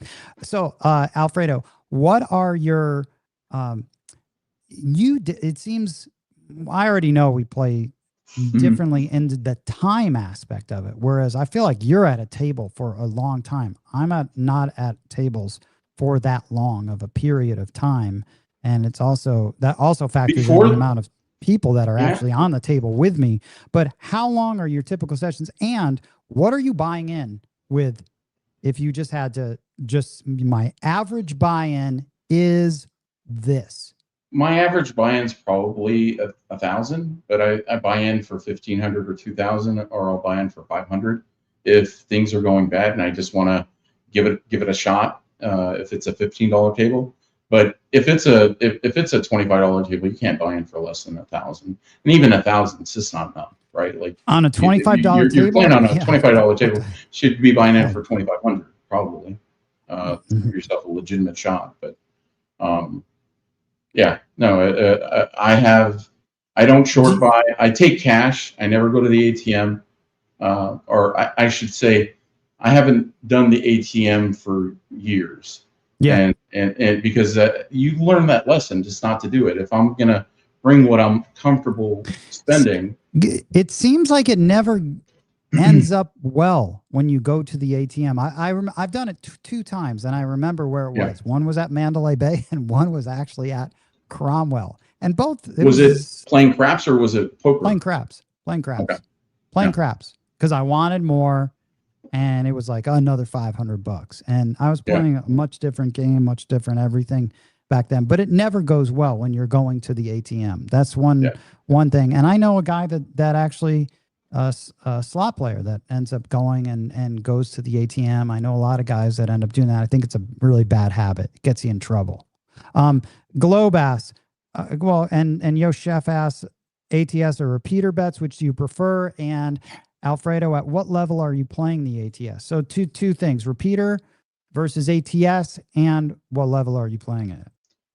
I prefer the repeater over the ATS. It can get Really? frustrating, Really? but you get paid more. I mean, Fuzzy will tell you, like, he hit the 5 twice on the repeater, and then I ended up getting like the 12, the yo, the 9s, the very next roll as repeaters, and we're both making tons of money. You end up physically making more, but you can also, to your point, that when you get really close, you can lay multiple numbers, because you might be one away from the 5, one away from the 6, one away from the 8. We were at the Orleans, and people had left. Ended up hitting 6 of the repeaters, actually hitting them, and I was one away from 2 of the other numbers. Almost able to clear most of them. It was. What do you bet on the repeaters? Because I approach the repeaters just like I approach the ATS.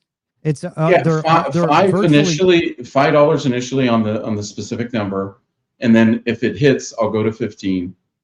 If I'm that new hardway all day hardway bet, the bet that I came up with 15 or 25 on that, because that's something that I can hit, and I believe in it. But ATS, I'll play usually 10, 15, 10 on myself, or 10 quarter 10 or 15 quarter 15 or quarter.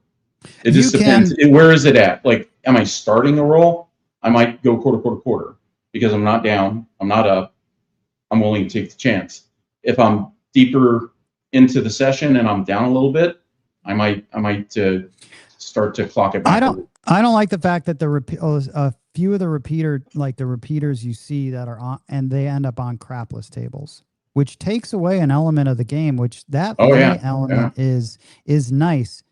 But you have to go in there aware of that. It's really nice to be able to, and that's why I'd encourage people to play that. They can play for each number for $10, man. That gets juicy. You can hedge that whole thing easy, just like it's an ATS. Easy.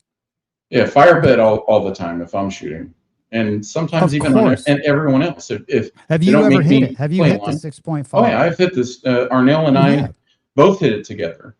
Really? I think in one trip where Arnell and I, that was one of the first things of getting into the community. I had gone up to Illinois, and I met with Arnell, and he's a hell of a shooter. Like, a lot of people don't know, like, he puts a lot of time into it, but he's more rhythm. Like, he does an inline toss, and I think there was one session he hit the all. I hit a 5-point fire bet. I hit a side. He hits a 5-point fire bet. And then we go to another casino. Did you put a lay bet down once you had that? Once you were going for that? I think we did on the 5. Yeah, not that on makes the 6. sense, man. That jump is massive. Yeah. I mean, you're gonna hit. I mean, even on that 4th one, you're gonna make $2,000. Well, I'm betting it at $10, but you're gonna make $2,000, and then it jumps up. I mean, it's awesome.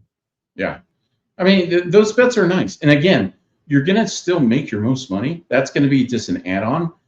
Does that money recover the monies that you're betting on the bonus bets? Does that money recover the money that you're betting in the center bets or your hops? And that's really, they're 2 separate bankrolls. You give yourself some frivolousness to make a little bit of a bonus, and you give yourself money to actually make money off of repeat numbers. Yeah, I would respectfully disagree with you on that. I never break up bankrolls when I think about the game. Well, no, you don't break it up. It is the same, but you need to think of it like, I need to fund that not from the roll, because you have to have a clear mind of where you're making your money from in order to know whether or not you're doing well. I agree with you. I think as a roll continues, you start harvesting different bets. Those are long-term. Those are like little seeds that you plant that as you go on in the roll, you then can harvest later. I'm never just playing a roll for that.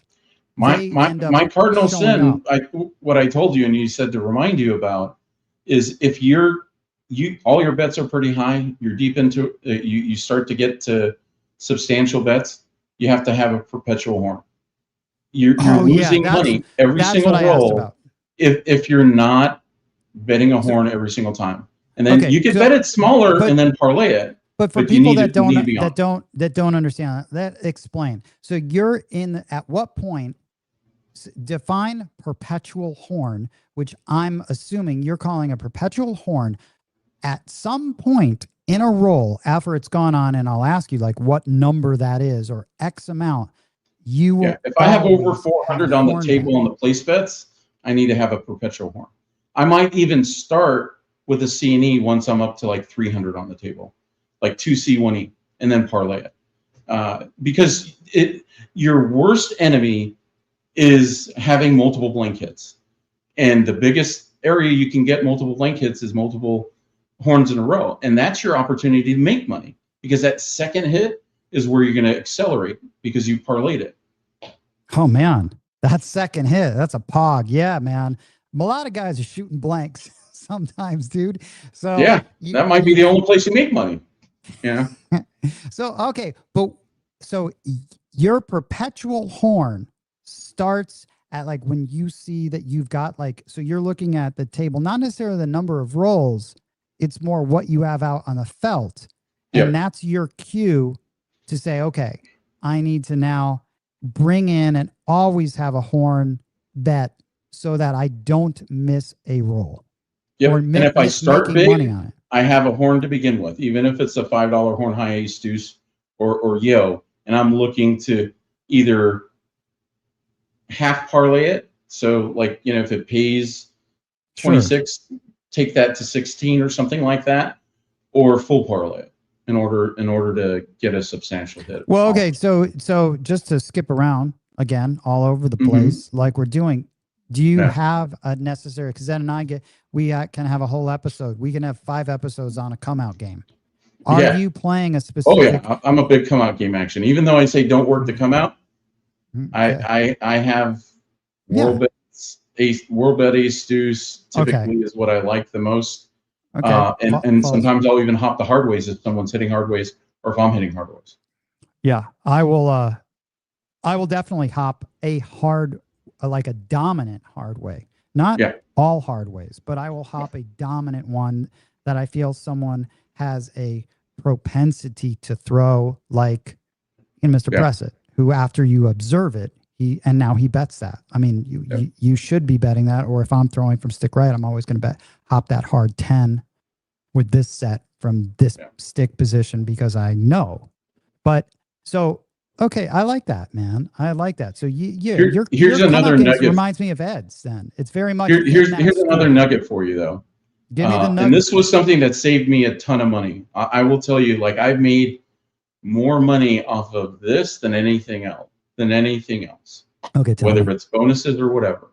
Okay. And Uncle Mel shared with me, one of his friends, Mike, who passed away about a year and a half ago. He was a heavy bettor, and he would not collect until it was a $500 collector higher, right? Okay. And he would consistently go out black chip and then just keep pressing until he collected something at 500. But he had one rule, and that's if he goes 3 rolls without collecting, he takes his 2 biggest bets and he pays himself. Because the next hit, you can always press it right up and get it right back to what it was, or even higher than what it was with a power press. Shout out Mudslide Mac. Howdy, everyone. Just dropping by quick. All the best. Mudslide. Do you know Mudslide? Yep. Yeah. And there's a lot of people in the community that we used to play with. Lou, I played with him over at the Orleans before. I think over on the Strip as well. That's okay, Mudslide. Can't stick around, sorry to say. That's all right. Thanks for popping in, saying hello, walking by and waving. So that's so you do have a come out game very similar to what Ed and I talked to, that sort of the world ace deuce. Yeah, hop the reds. If I'm quarter, I might have a $12 hop on the reds to start with. Yep. If I hit one, I'm gonna press it up to 21 or something like that, and then go from there. Yeah, there's an aggressive come out game. If you're playing that with a purpose and a plan, it could be really, really nice. It could set you up for success, or it's almost like found money. You know, when you We start a were in hand. Biloxi and with Ed, and Adam threw 10 rolls before the 11th roll where he ultimately established a point. And I didn't get Oh into the wow. roll until roll number 3, and Wow. I think, collected over 2,000 off of the come out roll. Oh my God, dude. It was Wow. ridiculous. I was like, if he's going to keep hitting it, I'm going to keep bumping it. Yeah, And, that is and ridiculous, man. it, That it, is, it was freaking ridiculous. yeah. Oh man. Hey, Big AZ out there. How's it going? Big AZ. Big AZ is going to be on the show. We got him on the Nice. calendar. Yeah, that'll be good. He's one of the hardest working guys in craps, and In he does a lot showbiz. of Yeah. stuff just for the community, right? Just for Yeah. our own entertainment. Yeah.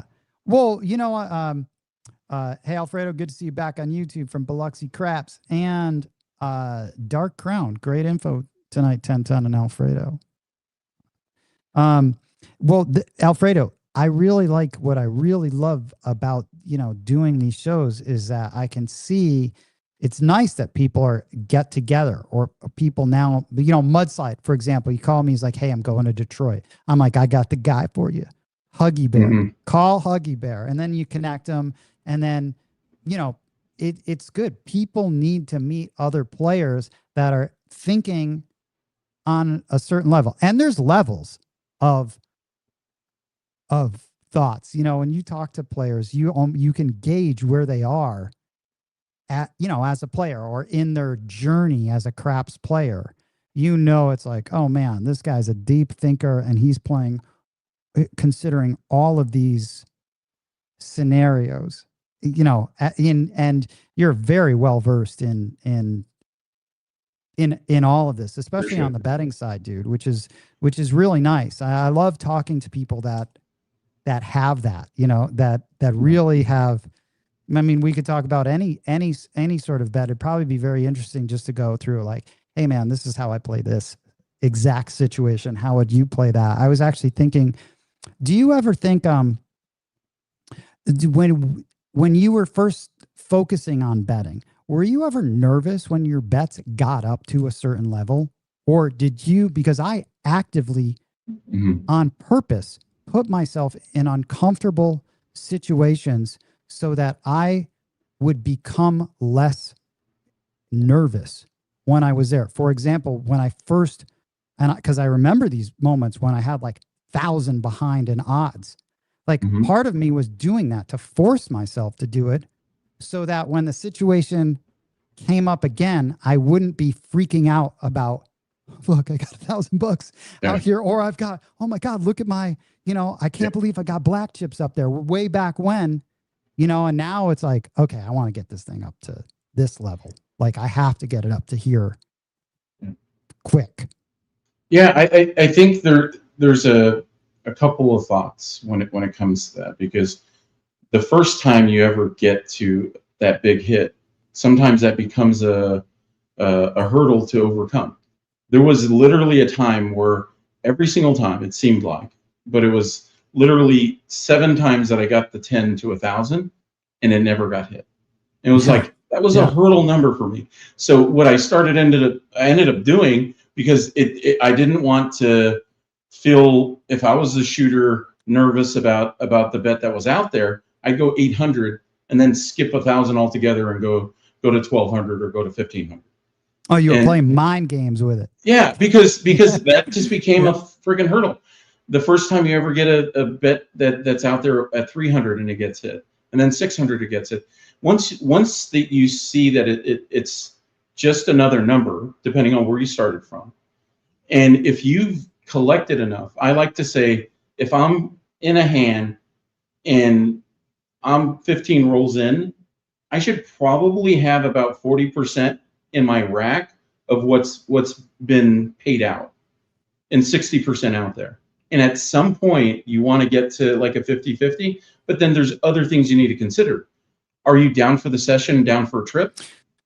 And if you were to go to 100 each number and you have 1,800 out there, or you have 3,000 out there and you were to go you know, 220 or a 220 inside, that would get you back into the green.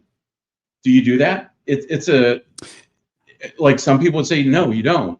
But if what you have out there is substantial to what you've collected, you might make that decision because you've been having a bad time. I love what you're saying right now, because you're talking about these the money management. Yeah, and a lot of people might not know, like, that you're basing some of your decisions on other factors, which a lot of people don't. I feel like it sort of sometimes gets ignored, or like why you might be doing things and why you might not be pressing up, or why are you being a pussy, or why are you taking this down? And it's always, then this goes back to what those guys on the Full of Chips podcast were talking about. They were talking about how some people don't even know, you know, what they made, or or how they're up or down, or something like that. And it struck me, because I'm like, how do you not know where you are in a hand? It's the one thing that I can always answer at any moment. It's the one thing that I'm like so preoccupied with, is what my bankroll rack status is. If I'm down to 100, 200, I always know where I am. And that's a thing. And then I know, well, given this other session, maybe I can pull this down now and I'm good, you know, or like, I don't have to keep going. I'm factoring in where I am in the bigger picture. And those sort of extraneous circumstances are playing a part into this role, because I'm still managing money. I mean, it's all tied together, but it's like, oh, you know what? I'm down at Paris, and you know, which happened the other night. I was in the hole at Paris for 3,000, but I made them all, right? And so I ended up getting that back and then some. My whole session was geared towards this other debt that I had there. And I was thinking, okay, I was managing my bankroll in that role based on, you know, things that maybe a lot of people wouldn't have been considering. But I think you should be considering those things, or I can't help myself. I'm always looking at, okay, where am I in the big picture? But you bring that up, and I don't hear a lot of people bringing that up. And, you know, the decisions that you're making, it's just because you're managing not only your role at the time, but also maybe your role for your previous session. I don't think they are mutually exclusive. I think they're still all tied together. I mean, I play off markers, so that's an important thing. So I'm just like, I need to pay this. Like, my goal here is to chip away at this. If I can pay it all off, great, and then be in profit and leave with cash, that's a whole nother story. But yeah, decisions are based on that all the time. And anyway, long-winded to say, I don't understand how people don't know if they're up or down, or where their rack is at any given moment. You should be able to say, yeah, I'm down $100, $200. The thing as a shooter that I've seen the most and is disappointing, because not enough people share it, right?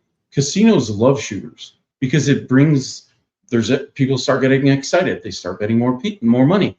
They see that shooter has a ton of money on the table. They see the shooter collecting a bunch of money. What they don't tell you is that shooter, when smart, if it's a full table, is going to cash all those chips in.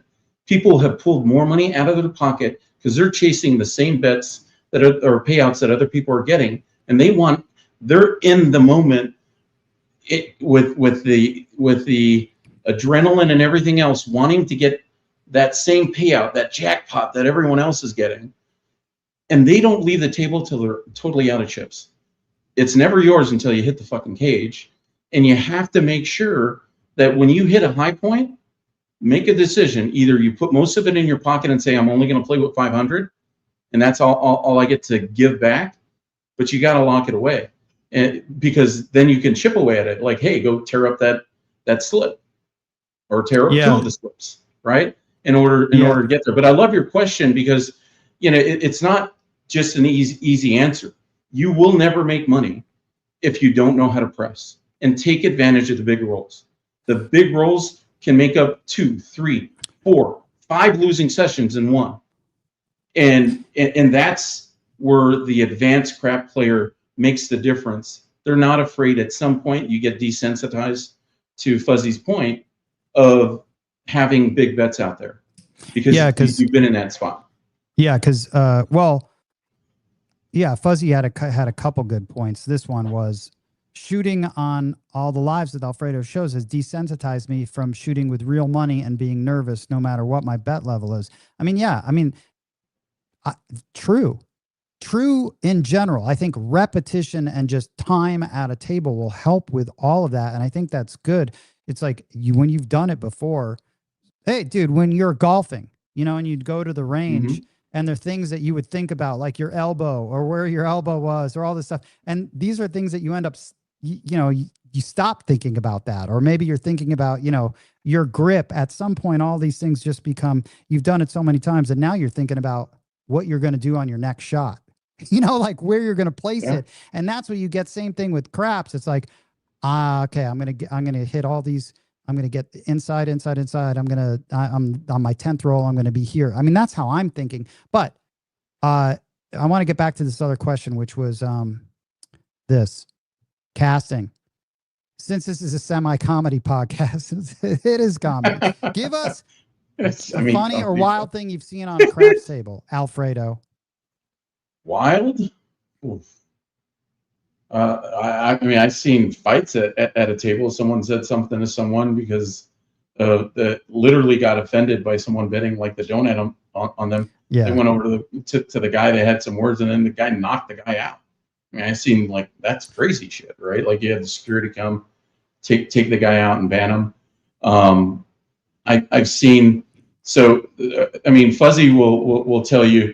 We were in a corporation together and we were betting pretty substantial bets on a cruise, and a friend was shooting Giuseppe, and everyone was so excited that he was throwing so many horns.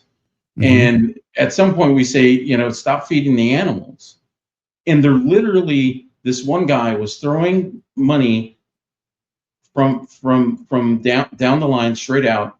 He's shooting stick left one, and he's throwing it behind his hand as he's getting ready to shoot. I'm like, I end up screaming at the stick guy, can you take control of this and say no bet so the guy stops doing that, right? Like you need to control the thing. It happens another 5 times. And it doesn't help that he's fucking throwing aces, ace deuce. So the guy feels like he's going to miss out if he doesn't keep doing this. And it's a long roll. And I was either going to go over there and punch the guy in the face and get put in the brig and not have a fun cruise and maybe get banned from the cruise line. I got all my money and I had a lot of money out there and I slammed it at the table and I said, cash me in the middle of his roll. And this is a friend because I was going to be pushed to the point of literally going and knocking a guy out. And Fuzzy like reluctantly got his money and put it in too, because we were playing together as a one unit thing, even though we had separate bankrolls. Like I was getting uptown, he was getting downtown.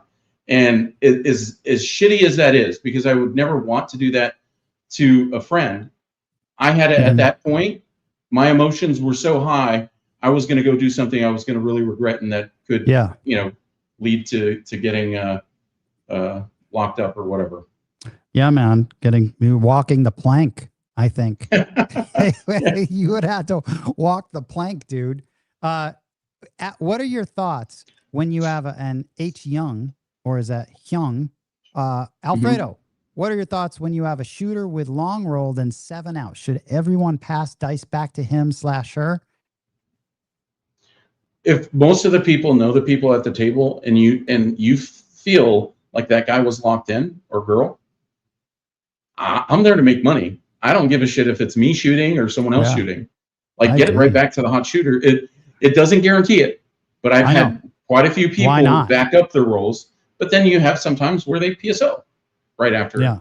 But would you give that chance? Absolutely. If it's someone random, absolutely not. Like, take your shot, unless it's only a couple people at the table, right? If it's a couple people at the table, you're still going to get the dice back pretty soon.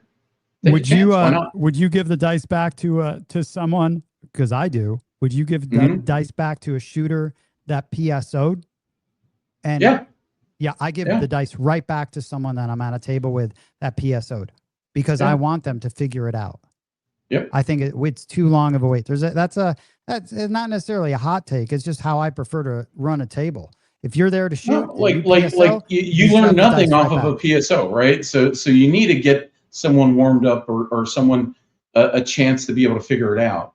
To your point, and so would I absolutely probably just not on someone that I'm unaware or is not trying to set the dice. If they're just slamming the wall, no, I'm not gonna pass that to that person. Yeah. Matt Hatter, shout out with the Fibonacci. Yeah. Yep. Crabsmaster Journey says, but on the flip side, Fuzzy's not afraid to bet even before he became a good shooter. One of the great things, so you talked about the community, right? Setting people up with other people that are in their town. And hey, Lou and them built that AC group once we started doing community, and they have a great group of people out there. You have people over in Las Vegas, you have people in Illinois, you have people here in Texas. Boston. We meet up over in Lake Charles. There people over in Boston with Jay-Z and Sleepy's over there and quite a few other shooters. Oh, I don't know any of those guys. I just know BRB up there, and I can connect you with a lot of people. Yeah, you should connect because those guys. Yeah, those guys are great. Yeah, the thing for me was Fuzzy came up to meet Arnell and I during a meetup that we had over in Illinois, and he was just in the background, right? And he had played craps, and I guess he saw my channel and Arnell's channel, and he wanted to come and see it live. And I immediately walked up and said, "Hey, I know this guy has to be like wanting to meet up with us. You have to be welcoming, right? Like we welcomed him in. I didn't know he was a competitive shooter. So he was a marksman shooter that even went to like a qualifier for the Olympics. A shooter for shooting. Yeah. Oh, so okay, hand-eye coordination, right? So he has a propensity to know that you have to judge things out. He could be a good shooter. He's we start talking. He ends up building his own table, and then he comes to other meetups.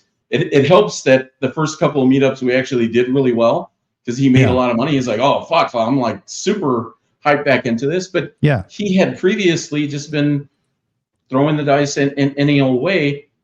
He used to love the betting part of the game. Gave himself a timeout, and then during COVID, whatever, had a resurgence by seeing some of us that were on YouTube, and the guy's one of the best shooters.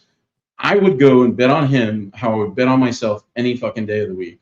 He's one of the few people that can hit repeater bets after having a short roll. This is Fuzzy. Greg.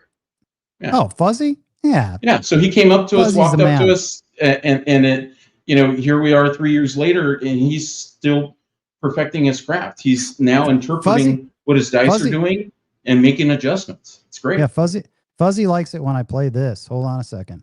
And who's Jay-Z? No chair. Who's Jay-Z? Jay-Z is Silver Fox. Silver Fox? Yeah, that's Jay-Z. I don't know who that is. That's a cool handle though. He has his own YouTube channel. You may subscribe to him, and he does some lives on Thursdays and does some afternoon ones. Yeah. Hey, listen. He tells stories. Bunch of stories at the casino. Yeah. This is for Fuzzy.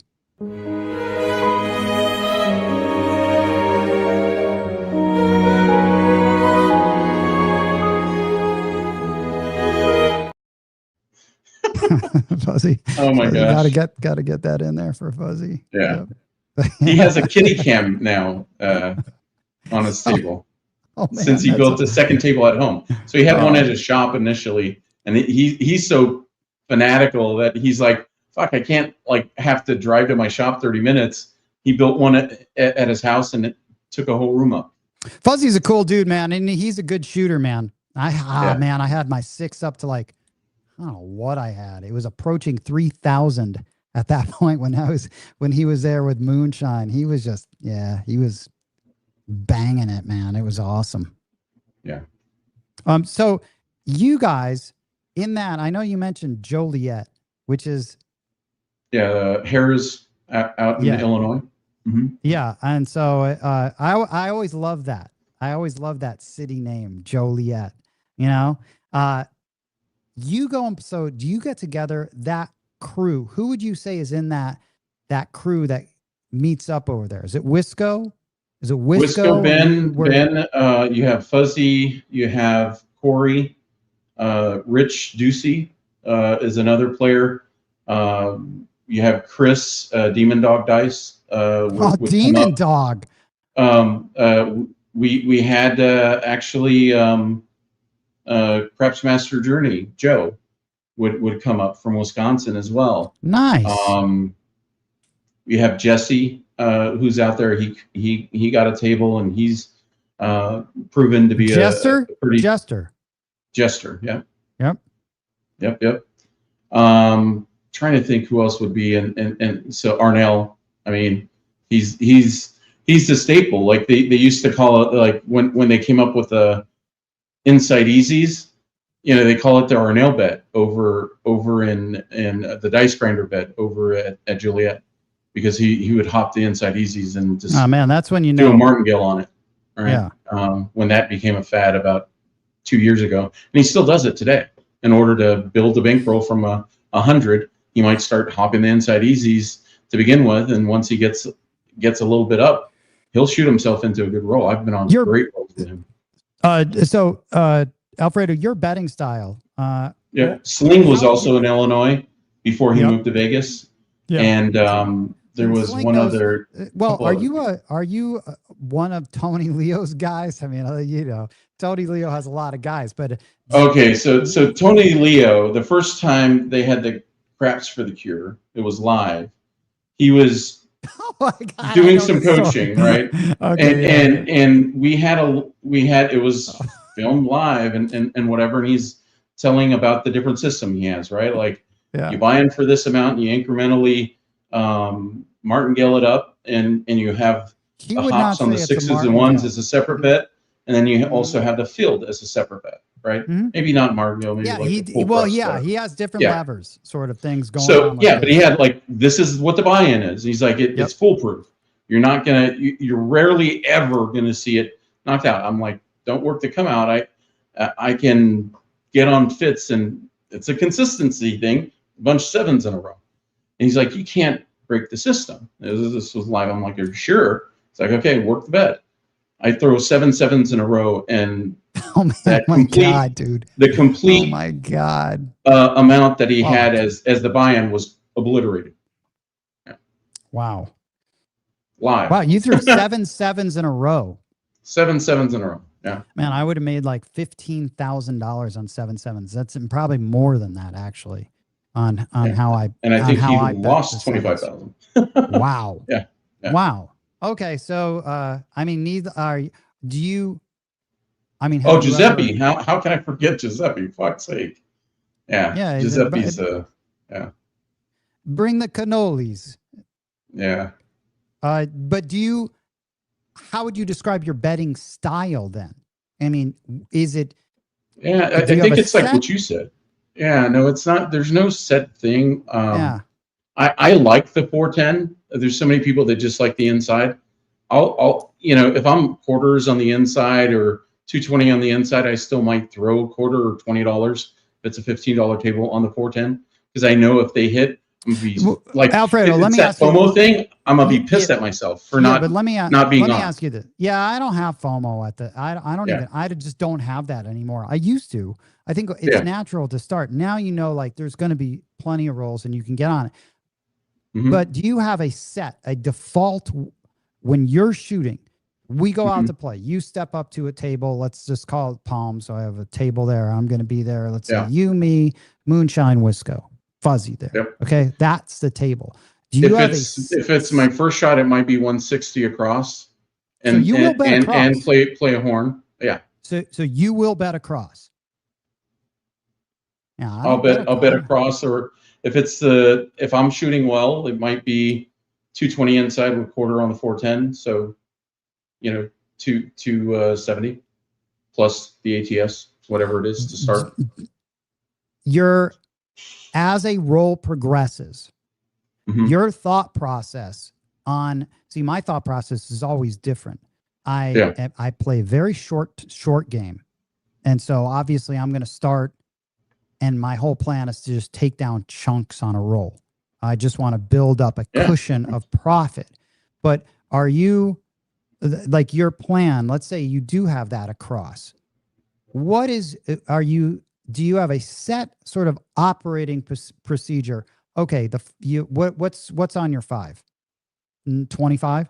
So 20, 25 or 35, depending on where I'm starting, or even 50, right? Okay, let's just let's say it's 50. Okay, let's say it's 50 on the 5. Your next 5, do you know, like in your head, do you know immediately what you're going to do with that $70? I used to do different things, and so now it is different than what it used to be, and so maybe in the last year that's materialized more with playing with Fuzzy to make the 5 and 9 both 75 each, and so I'm only collecting $20. So your move is, and that's good to have, that everyone has sort of moves. So you will press those sisters up. Yep. Early on, pressing the sisters makes sense. Once you're past in a double-digit roll, press the one that's hitting the most, unless something is severely down. And if something's severely down, I might pop it or throw a little extra on it. See, I would agree with you. Only for me personally, I will only press a 4 and 10 sister at a certain level when it's at 50s, because I just want them to go to 100s, and then they operate on their own. And then I'm never. Once they hit a certain point, you got to be pounding what's hitting. Yeah. Fair enough. Okay, let's say now, if you just press those up, the 5 and 9, and you've got them at 75, 9 hits, what are you going to do? You're supposed to take them both to 1 1/4. You're still gonna press them both up. Yeah, and then the next hit is, you take a big collect. So at that point, Fuzzy's probably going to try to get them both to 250 or to 200, or I'm going to take a big collect there after that. Okay, interesting. On your 6 and 8s, let's say you're starting at 60. Okay, those bets. Let's say your point's 10. All right, and you've got let's just, for whatever, we're going to go 210 inside or 220 inside. Yeah. Your 6 and 8 are 60. That and 8 rolls. What are you doing? Are you pressing them? Are you pressing both? Probably not. On the 6-8, I like to stay singular unless it's less than 42. So if it's less than 42, I'm probably pressing the one number up. It may be to 90, it may be to 120, and then 180, 240. Okay, so you have set presses. Obviously, I know you do. I'm not surprised. I would assume that you have a set pressing schedule. I think everyone should have a set pressing schedule, memorized inside and out, and you know what you're going to do immediately. There's no question. And if you don't, obviously, as Ed says, just same bet. Collect it. If you if you're just brain just short circuits. But that's good. Everyone should have that. Everyone should be able to go, at this level, I'm going to take it to here. And then my move after, see, I'm always going to bet if I'm going to go, if I'm at $60 on a 6 and 8, my move is always going to be 120. And then the next one, I'm actually going to take it to 150. And then I'm going to change it. But it's always, different. The press schedule is different for me depending on where I start. It's always in those first rolls, because ideally I need to get it up to, I want it at 150. Like that's where I really want to start. And that's, but when you're starting from levels below, it's interesting how many things you can do. They involve pressing sisters. They involve like quarter presses, half presses, getting up there. But the point is that you know exactly what you're going to be doing.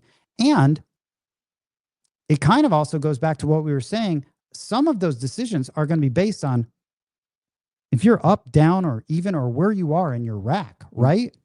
Yeah. I might be more aggressive up front and bet 330 and look for a couple of hits, and then come down not to 160, because I think that's the easiest way to lose money overall, is to start big and then come all the way down to a quarter. If you're betting over 330, if you're betting 440, whatever you're betting, you need to make sure that your ratios are proper when you come back down, that you should come down to 220 instead of that. So you still want substantial bets all out right. there. So are you doing any sort of multiple not multiple regressions ever? Regressions? Okay. I what don't, I might do that either. Yeah. What I might do is I might take a bigger press. So I might be at 240 on the 6 or 8 and then go to 420, right? Collect a very small amount. Maybe I put it on the hard way. That next one, I'm dropping $10 and I'm collecting 500. Yeah. And then I'm going to pound town. After that, it's like, if you're not half pressing, you're losing. You're losing in money. The hot tub.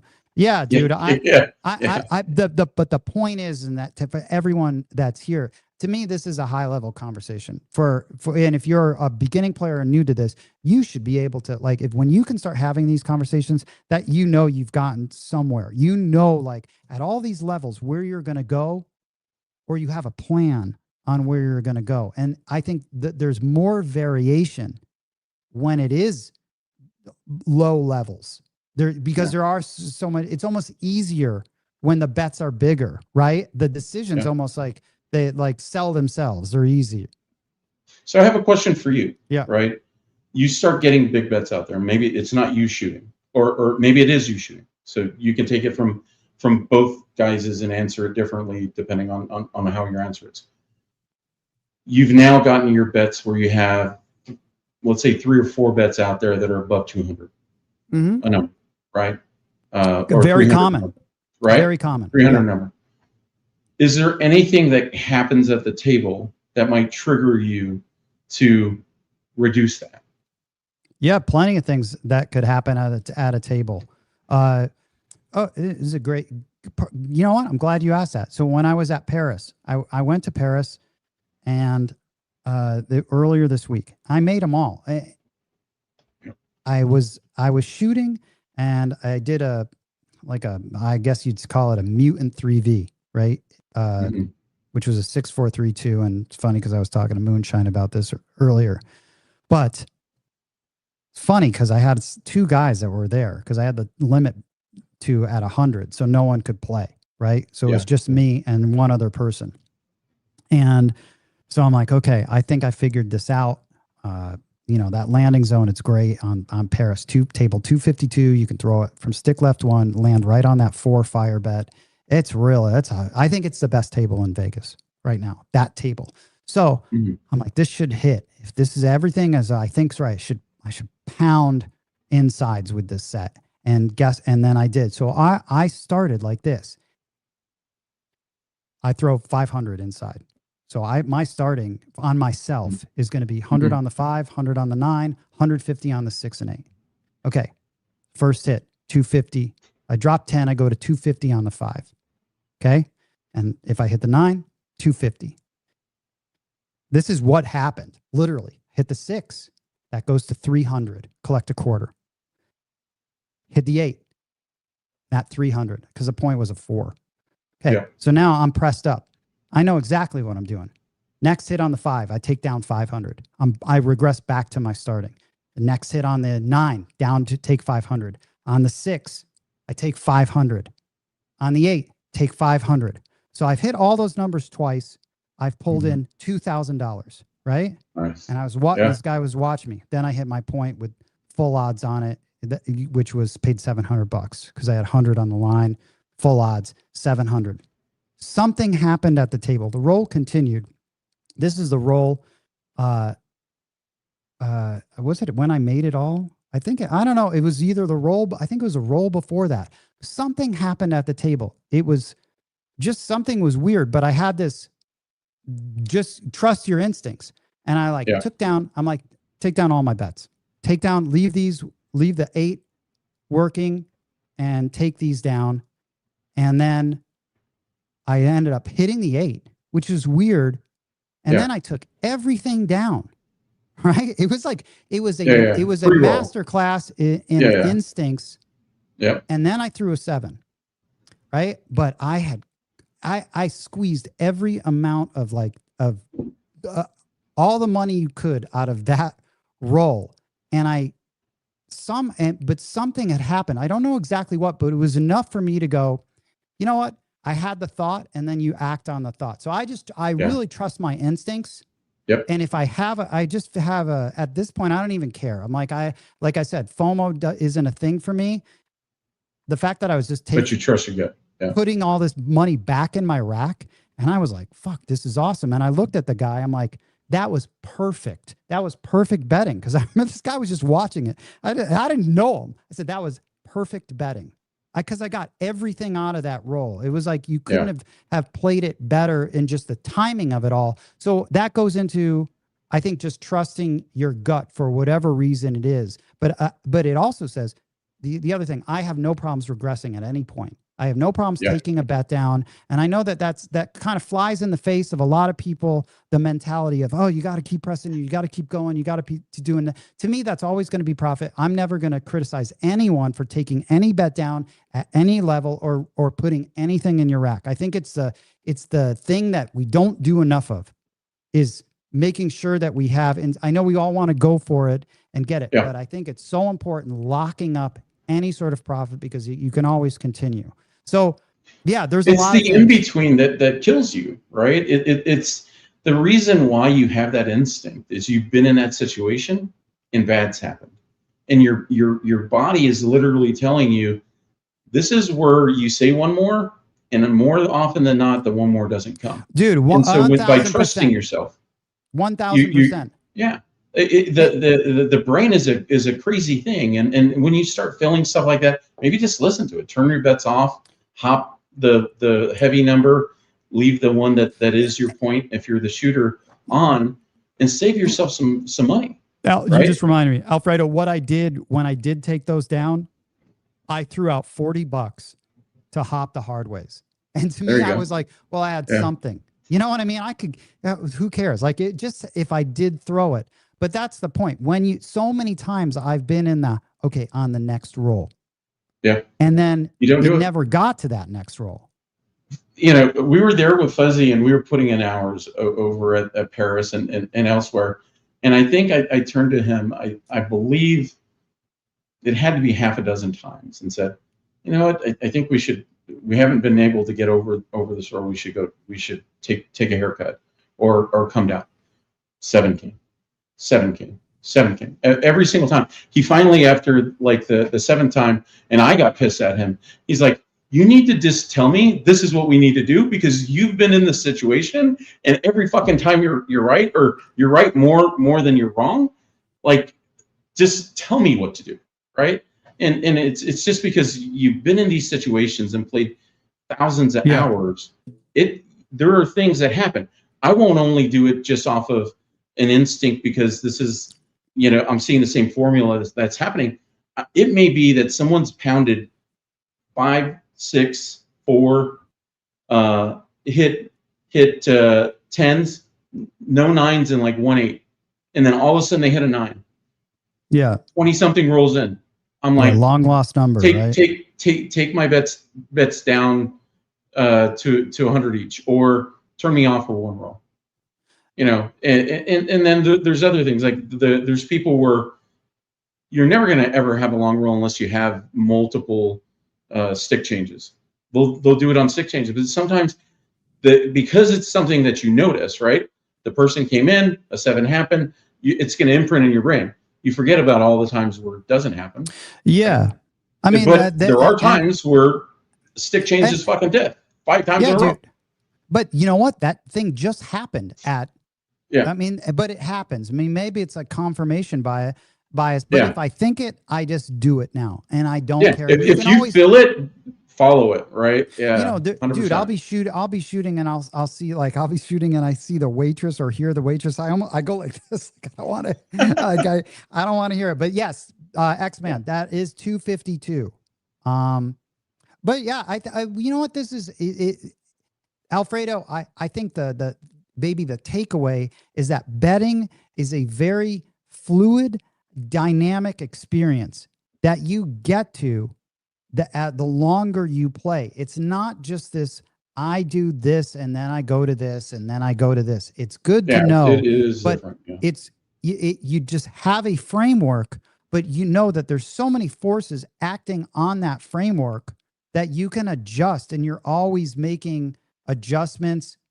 Like or it's like driving, braking, stopping, putting the gas, accelerating. And it just, I think you just have to really be in tune with the table and in the moment. Uh, this is Chef asked, 10-ton shooting, what will you bet? It's his first roll of the night. It's a great question. I could say the same thing about you too when we're at a table. I mean, what would you do? Yeah, no. So if you were the one shooting and I'm betting, Yep. is that what you're saying? Yeah. Probably 110 inside, most Yeah. likely, and I might play a hard 4, hard 10 for 5 each, and hop the easy with the C&E. So I'll do 2C, 1E, and I'll hop the easies for three each, which will give me full coverage and a little light on the horns. Yeah, and you know what? I would tell everyone, like I did with T-Bone the other night. I'm like, listen, I'm going to be throwing this. I expect this. I expect this. So just know that this is what I expect, and we can go from there and adjust. But I tend to go easy on people, like in the beginning of a roll, and then I'm like, shit, man. I mean, T-Bone had a killer roll on his first roll. I almost. But it's more often than not. I think it's better. Never have regrets, because you can make it up on yourself, or you can make it up on someone else once you are up. Here's the thing. You said something great earlier about sort of having a reverse bet where you take a big hit and you come down to another level, right? I call it like the Benjamin Button sort of way of playing, right? Where Nice. you're already old and now you come back down, right? And so those are great things to do. That's the way I like to regress out of hands. So if I'm feeling like someone's now hitting a point where it may be a little murky coming up, I might take the 6-8 both down at the same time. Make it easy on the dealer. Take the 5 and 9 down at the same time to a level, because they're already on those numbers.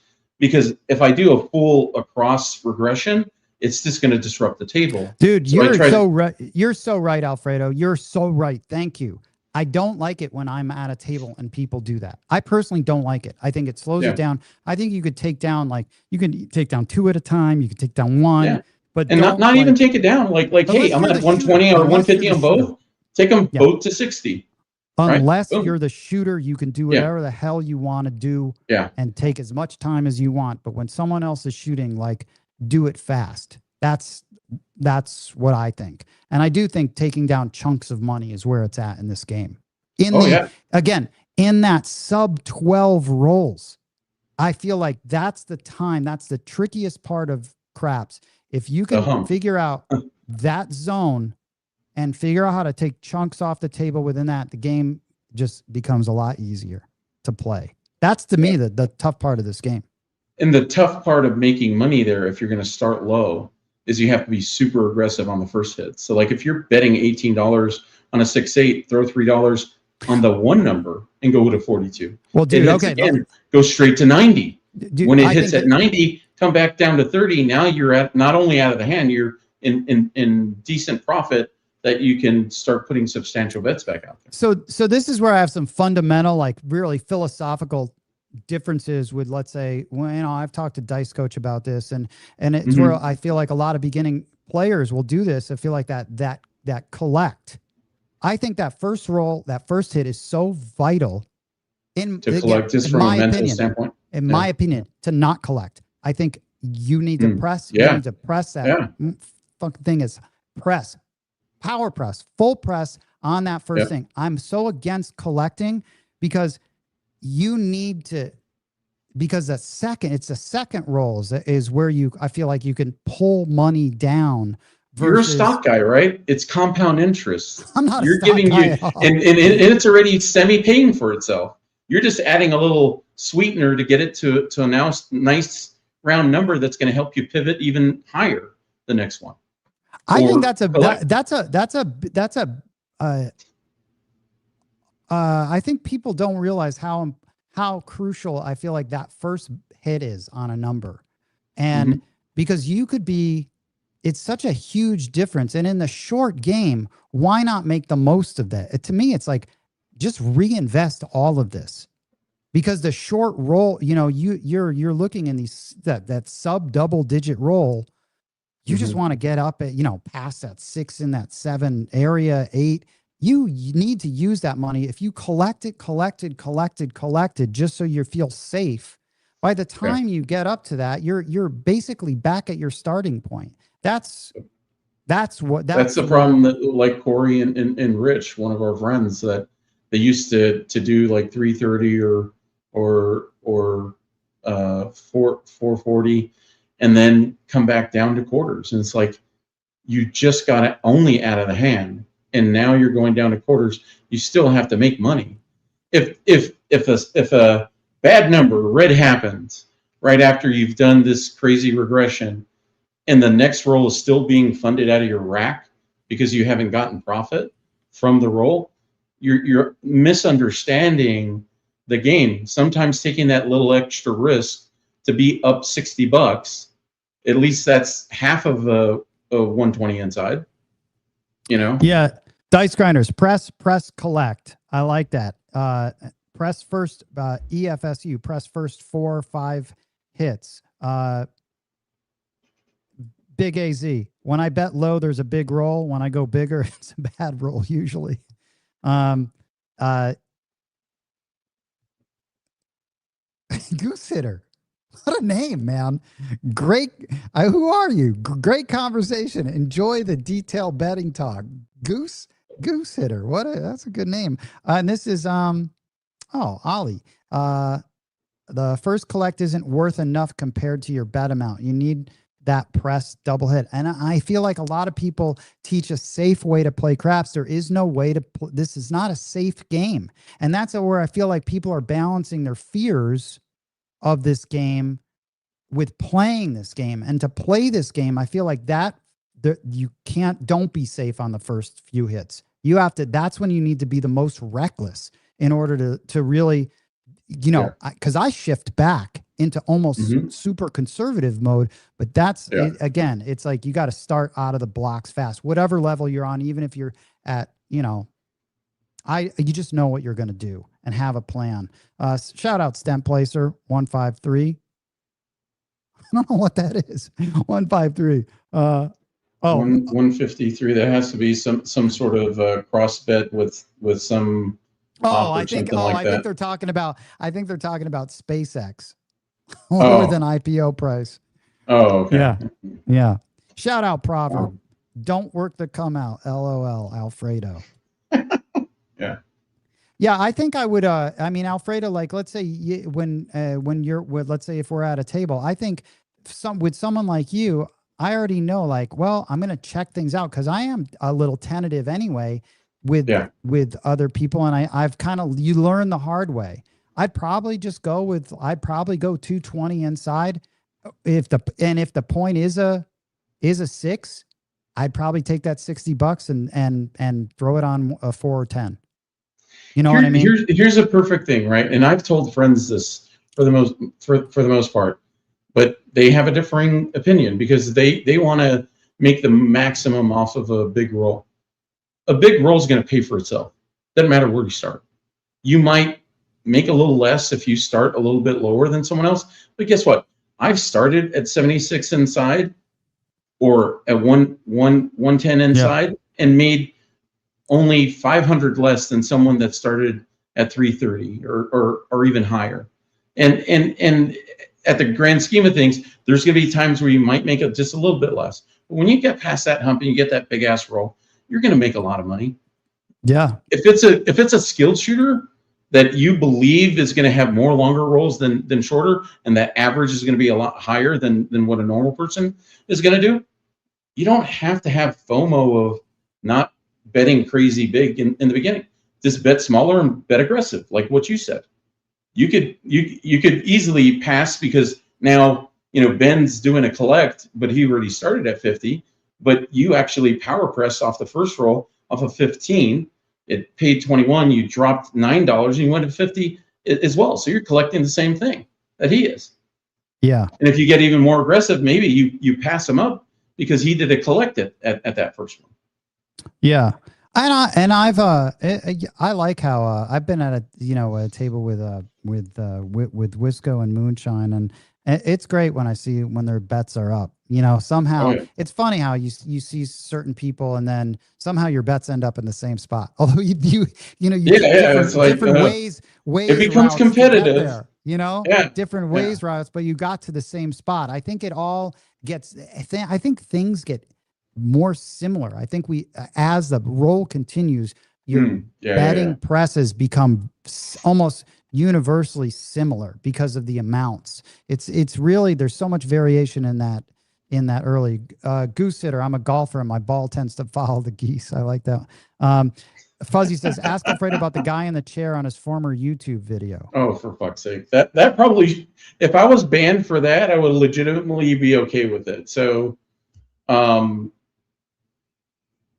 you had Zoom, right? And so I learned early on not to post a invite to stage, and I didn't have a backstage back then.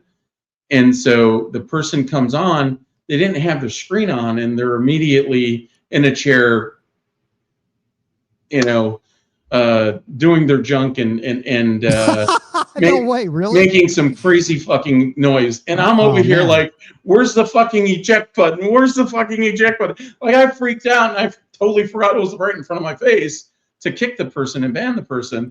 But yeah, that was traumatizing. I think there was 80 people live watching at the time when it happened. Oh man, that's funny. Or something like that. I was like, oh, fuck's sake. Yeah. So Alfredo, for, let's say, if you were, do you do any coaching or teaching then? Yeah. So I have someone that's gonna come over here in about a week and a half. So I do life coaching. There's a lot of friends I don't even charge shit, right, and just give advice. I'm in it for the game, but if someone wants to get better at dice, get better at betting, I can help them with both of those things. And I usually charge an hourly fee. Oh, that's cool. Yeah. And I mean, so, if you've got that much knowledge, I mean, you should. What is that what is that behind you? What? That's the Instagram right there. Oh, okay. So that's your Instagram. Yeah. Okay, cool. Yeah. Alfredo TCS. Yeah. Nice, man. How often are you, are you giving, let's say, live classes, or do you do it over? No, I've had people come over to my house, not charge anything, right? Just to shoot, and we have fun. And some people have paid to have lessons because they want formal classes and a mentor. I think I'm gonna really push to just be a mentor. Someone wants to do a per hour to get a tune-up or something like that, I'll be available for that. Especially if you can obviously do it from your home if you have a table, but if not, you can, and you're in Texas, or can come out here. I'm available here, or I can be available. I think that you can, in your journey to be a craps player, I feel like you can learn. I've really wanted to, I've sort of been at everyone's classes. I think it's just good just from amassing, or getting a lot of the information into your brain, and then you can pick and choose the things that really resonate with you. I feel like betting will resonate with a personality style. Fear, a lot of that is fear based. I think there's a lot of how you are as a person, risk taking.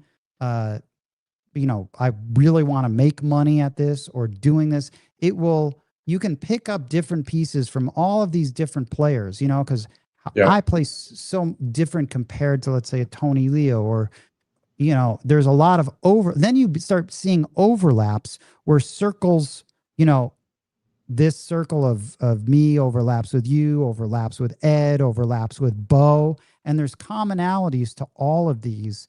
I think it only benefits you from learning and talking to a lot of these people. You can always pick up something from someone that's been doing it out there. I love talking to people to see where they're at. Some people are like, oh, well, I'm fine with my betting. I don't think so. I think you can always improve your betting. Yeah. Yeah. And, here's the thing, right? Like you learn a lot from it. Smart people learn from others and incorporate it to your sense into their own, right? And it's always going to be still unique and different. So many people, if I give away a secret sauce, that somehow that makes me less unique. Well, no, it isn't, because they're not going to do it the exact same way. They're not going to, Fuzzy's funny. He'll say, I hear you, right? But I'm not always taking that advice right away. And it may take time for what you're saying to sink in. And then I see it and I visualize it, because maybe I'm doing a poor job at describing what he should do and why. And I'm not building that bridge because, he's seeing different things and he wants to continue to do it his way. But then he runs into the fucking wall several times. And finally, enough's enough. It's lunacy not to acknowledge that there is a different way to do this. He incorporates it. That takes vulnerability, right? Yeah. If you need mentors, because if you can be vulnerable, you will pick up about other stuff. If you can be vulnerable about what's ailing you, maybe it's your betting, maybe you're being too aggressive, maybe you're not bankroll managing right. Having someone to go and speak to and be vulnerable and talk about that, and creating a plan, how breaking it down, how did you get there? But then having someone give you some advice on how to avoid that, because we've all been through it, right? Yeah. I've had crazy FOMO where, my initial prep days were not making money, but the last several years I've made money consistently, profitable year over year. And it's because I got tired of fucking losing. I got tired of staying at the table. Once I was up and I was happy with the thing, I'd start taking more micro breaks, get the money in my wallet and add a chips, because if I just have a bunch of chips, even if they're in my pocket, it's easy to take out. Really I agree with you. I agree with you. And shout out G-Dub. He says, you learn way more by teaching than you do taking classes once you become well-versed in the game. I think it's also like when you're there, I will always ask people certain questions. I like being at tables where I can ask people. I'd say my weak point has where I was in the whole world of dice was actually reading dice, reading dice immediately. And I've been practicing and practicing so that I can get better.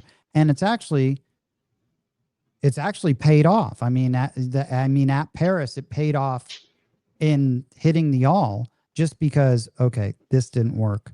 And you're just, why didn't this work? And why didn't this work? And then you go to a different set and you're like, okay, great. I think you can learn so much from and all these guys. There's a lot of knowledgeable guys in this community. All for it just, everyone should be, as long as you're talking about the game, I feel like you can always pick stuff up from a lot of different people. The advanced play is really like getting better at learning from others, being more aware of what you're seeing when you're at a table, right? Because if you're going to spend the time of being there, like one of the great things, Arnell, that I saw years ago when I first started playing with, he was happy sitting on the side over near a slot machine, but seeing the table and literally letting it go a whole orbit before he even jumped in. Number one, he didn't want to have to go through 9 people just for him to shoot. Number two, he wanted to see who was actually shooting well and what numbers they were shooting were the prominent numbers. And then number three, he wanted to take advantage of his bankroll because he knew his spot was open and he was going to slide in when it was 1 or 2 shooters before and take the most advantage of what he had to bring there on that day. And like that guy has instincts, and you build those instincts through failures and through triumphs. And they're both gonna equally, sharpen the sword. EFSU says reading dice only works with consistent tosses. You are correct, sir. It only does, and you'll that goes without saying. You interpret the outcomes, right? So it Yeah. starts from a baseline of what are they setting, and once you start understanding what the outcomes are and how that might differ from what your base is. Let's say you're on a hardway set and you typically get one off, right? And at your normal table that you go to and at your practice table. But you go to a casino and you're not getting one off. You're staying on axis. Yeah. What it means is, right? Yeah. These are foam dice, but the dice are not necessarily going in the same direction they would normally go, right? Normally you're used to one going off. And they're staying on axis. This can be very dangerous because you can then get a one pitch or double pitch 7, depending on what set you're on. You then incorporate that into a different set that works for a one pitch difference staying on axis. Yep. It's advanced craps. It will turn a bad, piss poor, really bad session into a winning session. Yeah. If you can get and see some consistency in what the dice are doing, and you're just adjusting. And it also goes in to saying it's like, well, you should be on a table that you trust could give you those results versus a rather bouncy table, which is gonna it's gonna be tougher to read your dice anyway on something like that. Paul Roberts, as a new craps player, less than 2 years, building my own table has been the best investment in my game. Having a mentor has taught me how to bet and practice with a purpose. I agree with you. Having a table changes everything. Yep. It's next level in development, right? Yeah. I mean, Arnell will say it too. Like, and you talked about it earlier. It almost becomes second nature. Like whether it's golf, like I know I'm going to get a 6-iron here because you have the feel, you're seeing the depth perception, all that stuff. You know, it's a little uphill, and maybe the 7's going to be too weak, and it's not going to quite get as far as I want.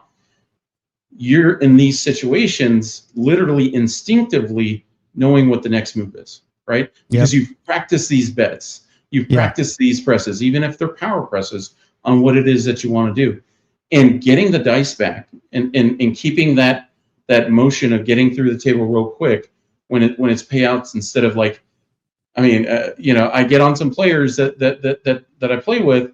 If they're not paying attention, like you're first to act, you need to, as soon as the dice hit, know where you're going to go, because that dealer's going to be asking you. And if you don't know, they're going to pay you. Then you're going to throw and say, hey, do this. They're already on to someone else. You're slowing the game at this point and being disruptive.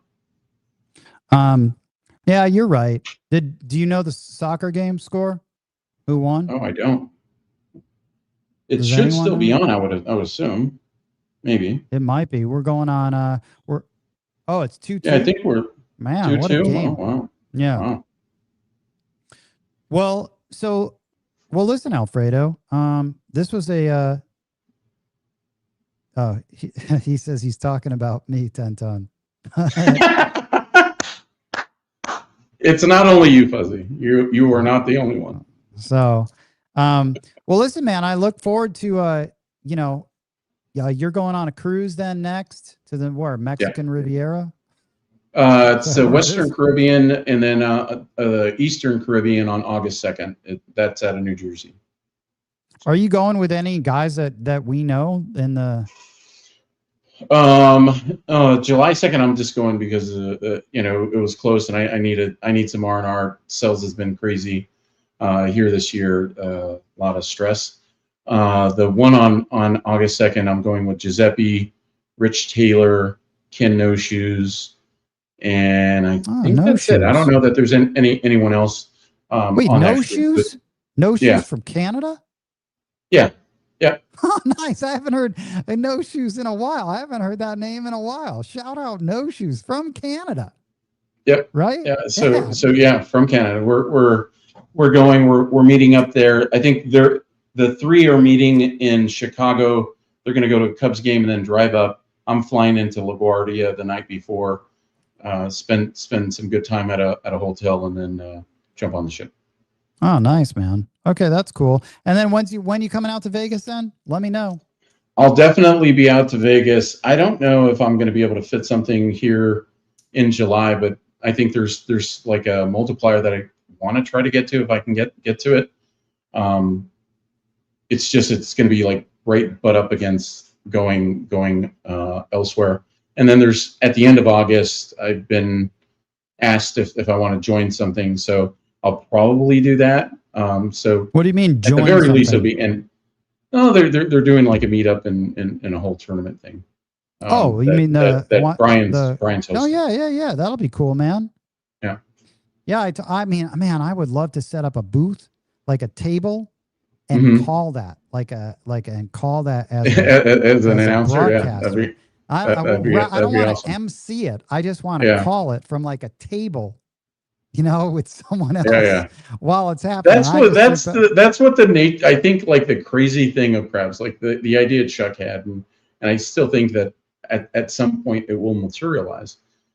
I could foresee casinos having actual cameras that are live feeds for the craps tables. Like it's one of the most exciting games when good things are happening, right? But imagine, what's he gonna do now? He was just at 500, right? Oh, he hit a hard 10. Is he gonna go to 1,000 or 1,500? Like it could be crazy exciting. You have no idea. I feel like that is my calling to do that. Oh yeah. I don't know if you watch poker, but a friend of mine is one of the announcers, Joe Stapes, and he, that's going on ESPN, and it's just funny. One of the best things is actually why I watch it is because of his commentary. Because it's funny because you can make this funny with all the characters that we have playing craps and what they're doing. It would just be absolutely hilarious. Tune into the show on Kick It once or twice. A lot of people join just because of the banter back and forth with me, Fuzzy, and the rest of the people that are there. So we give each other shit, right? Like Ashish. Yeah. If I'm shooting bad, he'll give me shit, and then all of a sudden I'm shooting good, and then he's shooting like shit, and I'm giving him shit, and we're sharing stories, listening to music, and there's some crazy conversations that happen. Yeah, that would be good. Yes, Craps Master Journey. That would be awesome. That would be awesome to have a booth and do that. Hope to see you soon. That says it's H Young. Who is that? Who is H Young? Do you know? That's Hazel. Oh, Hazel. Hazel. That's SJ's wife. Yeah. Okay, nice. Yeah. Hazel, and then Paul Roberts said great podcast. Thank you guys. Snake Eyes Shooter. The banter is priceless. Makes the PSOs not hurt as much. Yeah. Yeah, that's cool, man. It sounds like you got a good group, Alfredo. It sounds like you've got a lot of people that respect what you're doing and your play. And man, you've been doing this for a long time, dude. So I appreciate the time. Anything I can do to help. Obviously, don't take my. If I was ever given back, because there's like a pilot program to get back a channel, not the channel that you had. I certainly wouldn't do Crapsy live ever again on YouTube, because that's the thing that got me banned. Yeah, that's I mean, which is crazy because so many people are doing it daily on YouTube. So man, interesting. That's interesting. I'm glad I wasn't a whole like that's a whole nother world that I don't know about. Proverb 16:33 says, "See you on the it's either the 1st or the 11th, maybe one of those." And then Huggy Bear dude says, "Looking forward to your kick stream." John from Pro Craps. Hey man, John, right here, buddy, right here, 12th man. I'm official. All right. Oh, it's the 11th. Is what he says. And that's for you, Alfredo. Do you know? Yeah. Are you friends with Proverb 16:33? It's on a lot of cruises. Yeah. I'm gonna be in Lake Charles this upcoming Wednesday night, but it's only gonna be that one night. I might only be at the table for probably a couple hours. Since I'll be there, it's close to Galveston. Drive back in. Scott, you guys. Yes. Yeah. So Alfredo, in Vegas. Hey, thank you. Yeah. Let me He know was when you're talking in about Vegas. the 10 times multiplier, Oh August yeah, yeah. 30th through the 6th. So listen, dude, let me know when you're in Vegas. I appreciate the time, man. It was good Okay. getting to know you and We'll having stay this connected, man. conversation. Yeah, I Yeah. really you know what? You got a good mind for the game. It's fun talking to you about your approach to the game. So it'd be good because when we played, I was over in the Hook that one time. Yeah. That table Yeah. was crowded, was so crowded. I remember I made 2,000 and Yeah. I left. Yep. Yeah. So, Yeah. Great interview. Thank you for the opportunity. I look oh, forward to dude, are playing you with kidding? It was my pleasure, man. It was my pleasure, and you. this is really cool. And so, hopefully, some other people discovered you, and it's just good. I love this shit, man. Yeah, if you know any names that are out there that you want connection with or something like that, just feel free to let me know and I'll Yeah, reach out to them. and We'll get likewise, you because connected. I Yeah. mean, because your main stomping grounds. I mean, I for some reason I always thought you were playing in like that Joliet area a lot, Mhm. Yeah, and I you're flew up maybe there on my own dime because it's profitable. So why not? fucking Cool Whip, man, out of Yeah. nowhere. Great show, good one to rewatch. Cool Whips, man, that's awesome. And oh, John, Dice Squirrel, good show, man. Where have you guys been hanging out, dude? Just chiming in now. It's good to see these guys. So yeah, man. I will thanks a lot for being on. Appreciate the time and we'll talk soon. Reach out anytime now, whenever you want to talk about anything as far as betting and all that stuff goes. So, all Yeah, we right, can shoot some Alfredo. dice over at your house. All right. Oh, dude, anytime. Listen, just keep me posted when you're here Yeah. because we'll get a table and we'll get some guys together. It'll be cool. Definitely going to do that. So this November, December, we'll definitely be Fuzzy and I there a couple times, and in Yeah, January. So if you're free any of those times, just make sure, and we'll I, let you know. I, I will be. And Jobless DGen, thank you. Okay. Yeah, Dice Squirrel lurking. I like that. I like that emoji, man. I like that. And this is who's Tenton and who is Alfredo, left or right? That's awesome. I would be Tenton. This is Alfredo, but I don't know if it's left or right. So let's go. So, all right, man. I'll talk to you soon, Alfredo. Thanks a lot. Thank you. Everyone. Appreciate everyone joining. We've got a little announcement as we close out the show. So going forward, we are going to a every 2-week schedule, so I can have some semblance of a life and working on other stuff that I want to do for craps. The next show, I forget who's going to be on it next. I think it might be Yo Kev with a special guest appearance from Birdman, my old friend, and Milky. So it'll be sort of an Indiana centric show, which will be cool. And I think that's pretty much it, man. It's a nice night out here in Vegas. We're gonna call it. Appreciate everyone that watched the stream. Really appreciate all you guys. And, like and subscribe. I never say it. I really should say it more. I'm going to record with Ed tomorrow. I'm going to give some detailed notes on my experience at Red Rock, which was great. And you know what? Let me add in these guys. Now let me get rid of this.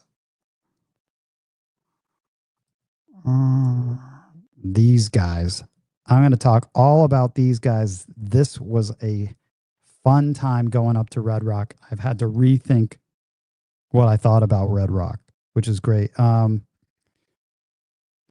Tenton, are you doing the Palms Craps tournament? I do not know. I have no clue what I'm going to be doing then. But maybe another great show in the books. Yes, that was a good one. Mad Hatter, thumbs up. See you at the tables. And Alfredo, Thanks all. It was fun. Yes, it was. And then, was it 3-2? ETG?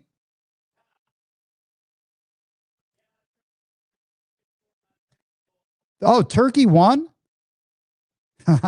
Wow. That's crazy. So that's what's up. Next podcast, we're going to go more nitty gritty on some things with that. I'm really enjoying what's happening over on that side. Yeah, that's going to be it. I will, Fuzzy, thanks for looking forward to seeing you in Vegas too. Yeah, it is nonstop. All of a sudden it's 3 hours later. So appreciate it, guys. I'm ETG's Garcon.